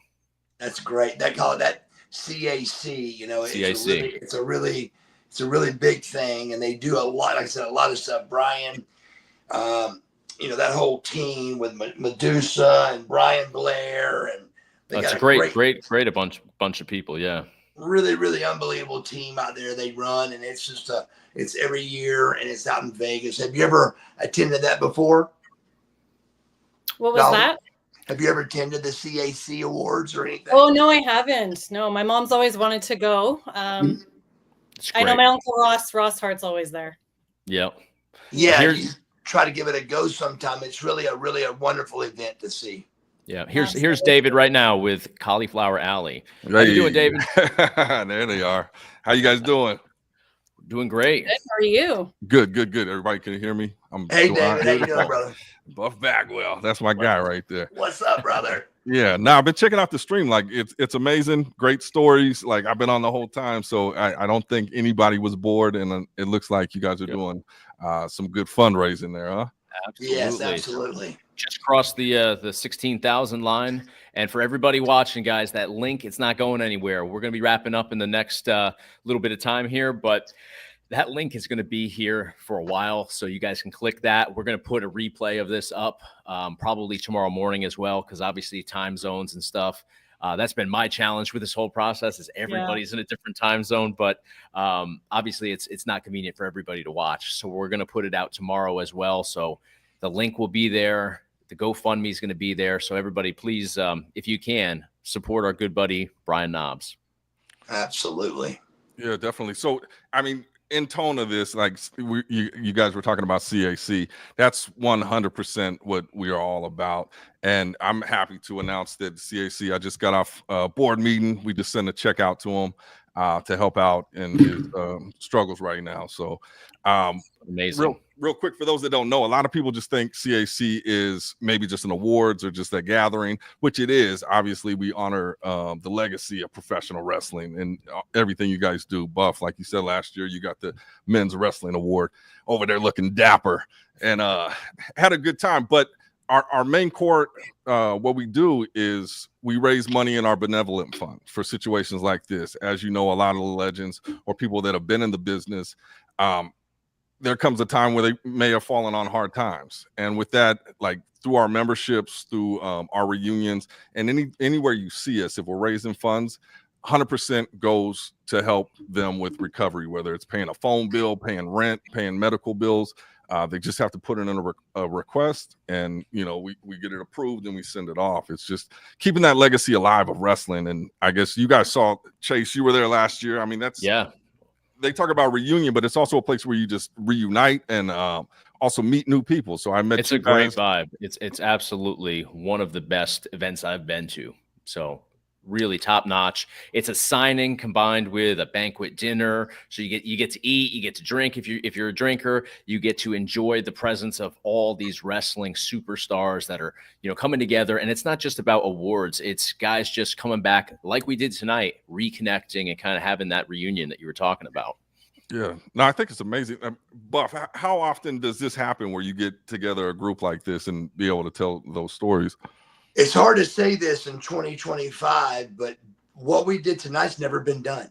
It really hasn't. I mean, if I was to call the people that was on my channel tonight and try to get us together for any other event, I don't think I could have got them together. It was the combination of it being Brian Knobs, somebody that's really dear and near to all of our hearts. And I think part of it was that. And the other part was just everybody was available. But you don't get that kind of roster for anything. It's just very hard to get those guys to come together and pull it off. But we did, and it was a great thing. And Chase started this idea, and we put it together really quick, and it just fell together. But the reason for the success of it is because for the person it was for. And Brian Knobs was loved by everybody that was on the show tonight. He was always laughing and fun and just a great guy. And so that's a big part of the reason for the success of the show. Yeah, no, Knobs, yeah, I met him 2 years ago at the 57th annual reunion. They got the tag team awards, and that was my first experience with Knobs, and we had to cut his mic off at some point. I'm about to say, yeah, he just goes. I'd like to see a recording of that. yeah, I'll post it on the channel here. And then I met with him last year when we went out to Florida and talked to him, and just he's a great guy, definitely well loved in the industry, and so many memories, of me growing up watching the Nasty Boys, and he just thinks they were the coolest. Yeah, it's just a great tag team name. It wasn't like they were these big bodybuilder guys. They were the Nasty Boys, and I really remember their gear too, with like the splatter paint on it. Absolutely, and you got Sags missing, and it just worked, man. It just worked. It was just a great gimmick. Right. They had the tattoos with their last names on there, which funny story. A couple days ago, I get a call from Fred, who is a very close friend of Brian Knobs, and amazing first guy. Of all, Chase, before you tell this, Chase, absolutely, David, spell Knobs. I understand. I don't know how to spell it. It's KNOBS. Ah, very good. Is that it? The world, as of now, it is. So go ahead, Chase. So if you go on Google and you type in Brian, and you won't even get to the first B, it's going to auto-populate and say Knobs is with 2 B's. So I get a call from Fred the other night, and he's like, one thing Brian said he saw, the last name is spelled wrong, and I'm like, and I'm like, how do you argue the spelling of somebody's last name with the guy himself, right? Yeah. But I'm like, I wouldn't have made a mistake like that, would I? I'm not that dumb. So I go on Google, and sure enough, KNO. The rest auto-populates in 2 B's. If you spell it the way we have tonight. WCW, everything was BB. Actually, Right. trading cards. Yeah. Trading cards like printed. So Because I thought it was BB. Yeah. Right. That's what Google thinks. Siri thinks it. So, you know, you can't argue it. But then what Mark and I ended up doing, I was like, I think his name's tattooed on his arm. Yeah. Let's look it up. So we looked it up, and sure enough, 1B on the tattoo. So there you have it. He knows. That's like Bret Hart. They'll do 2 T's. Oh, yeah. He always did that at the start of his career. That's right. Drove him nuts. Yes, that is a good one. Yes. That But was, it wouldn't be beyond Brian Knobs to misspell the tattoo, and now maybe the whole thing's a work. right. It wouldn't be beyond him. So, So we love you, Bret, Brian Knobs. Was Bret Hart with 2 T's? No, only one. So Bret Hart was just 1 T with Bret. Yeah. I wouldn't have known that. Once in a while, they'd throw it up with 2 T's, and then I think that really bothered him. I can imagine. Like with Mark, it was the K. It was the Yeah. K I didn't want. I was Mark with a C. You know, Marcus, but I was Mark. But anytime somebody spell my name, it was with a K. That's Makes sense. I'm sure Bret Hart got it too with the last name too. You know, with people that didn't know that it was Hart. So yes, incredible. But we've got one more guest, and it's Rocky Turner here from Mat Maniacs. Rocky, what's going on, man? How's everybody doing? There he is. Hello. We are good. We are good. It's been a long. I'm looking at the clock here. We've been doing this almost 3.5 hours, but yes, man, it went by pretty quick. We had It has. Pay-per-view. It was so much fun, I've man. been So sitting here enjoying the conversations and some of the backstories of some of the stuff. It's been the really stories have been great, especially, and I love the mini WCW reunion that we had. It was, I mean, where can you get that, right? It's incredible. I have to say something though. It is surreal for me and Marcus, especially, how we've come back to this format from where me and Marcus started. So, like, we did our first signing, what, 5 years ago, 6 years ago, and this is what kind of started your career, right?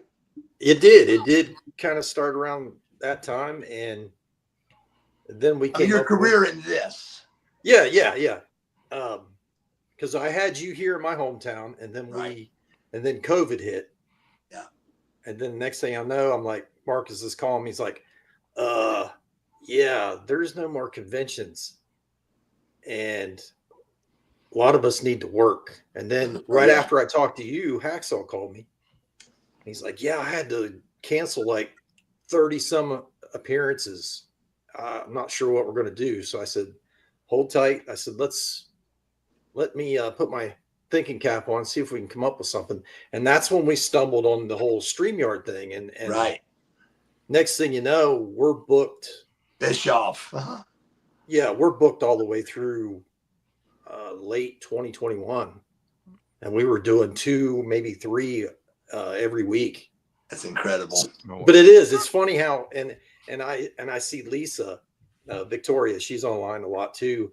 And I just see how that little bit of a push into the technology world has kind of brought us all back. It's incredible.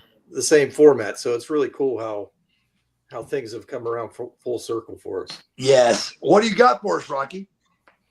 Well, how do you guys want to do this? I mean, I got some stuff to show. Absolutely. If you have them there, put them up. I can actually, I might be able to pull them up on screen too from the pictures that you sent me. I came prepared. So this is our brand new, a little bit of a glare there. These are our brand new Mat Maniacs. I don't really want to call them retro figures. Now, we can't really see them really well in the box, but I mean, they got beautiful artwork on the back. They're in a protective case right now. So the actual figures are right here. Show us.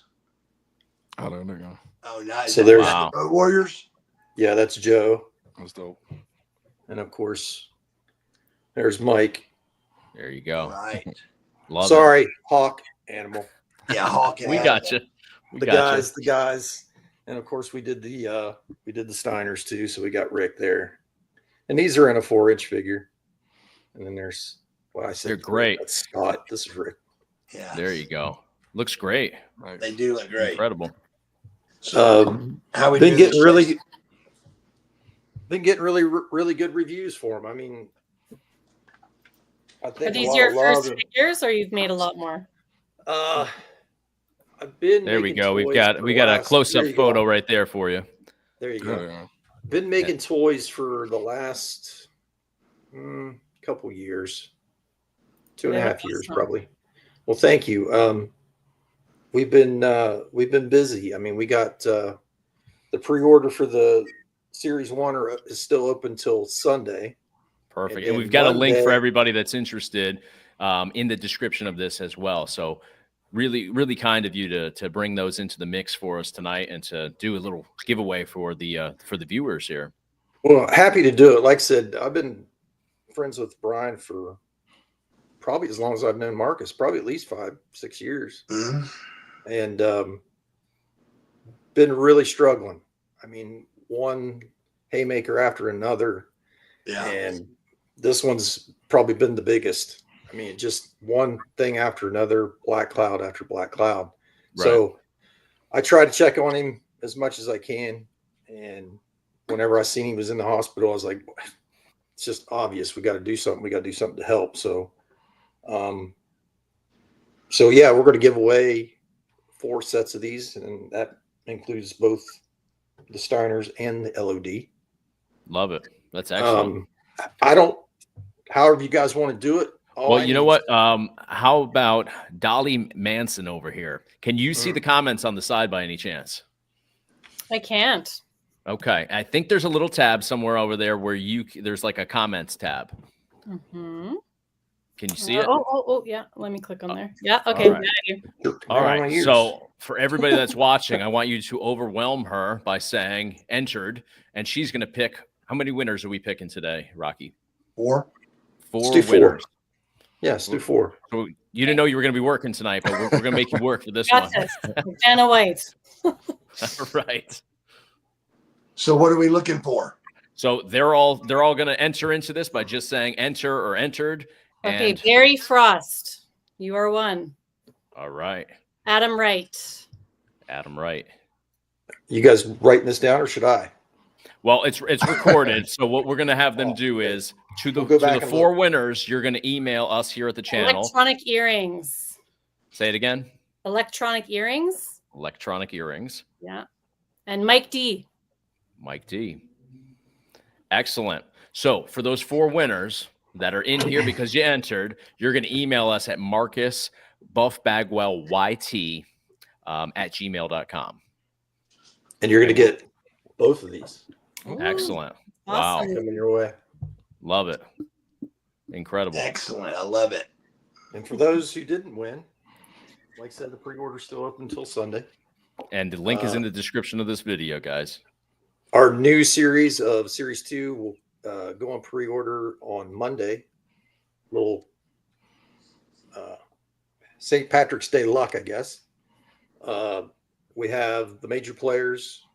We've got the Hardy Boys. We've got Powers of Pain. And then our 4th set is actually going to be a WrestleCade exclusive, but we're going to allow everybody to have equal opportunity to pre-order those as well. Or you can actually pick up a set at the show in November. So perfect. Got all that going on.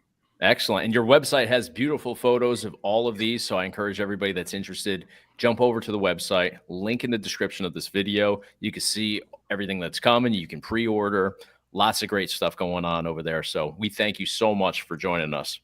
Hey, thanks for having me. Marcus, I really appreciate you letting me in on this successful show. It's been really great. Thank you, Rocky, so much. You're a special friend, and we just hit it off right away, and I hope to see many more years of our friendship. Same, brother. Same. Thank you, Rocky. Thank you so much. And David, Bronwyn, thank you guys so much for joining us as well. And to everybody that's already been on, thank you for your time.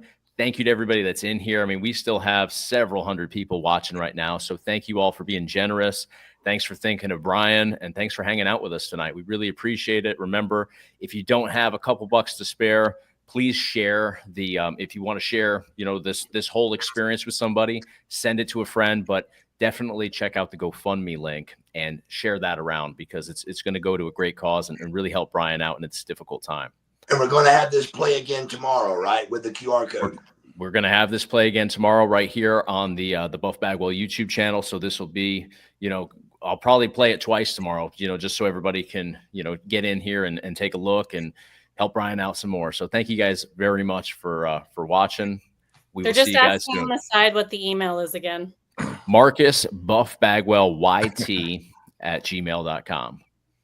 Marcus Buff Bagwell YT at gmail.com. And you can find it. It's posted on the YouTube channel here. So you'll be able to find it on there as well. You can copy and paste it right over.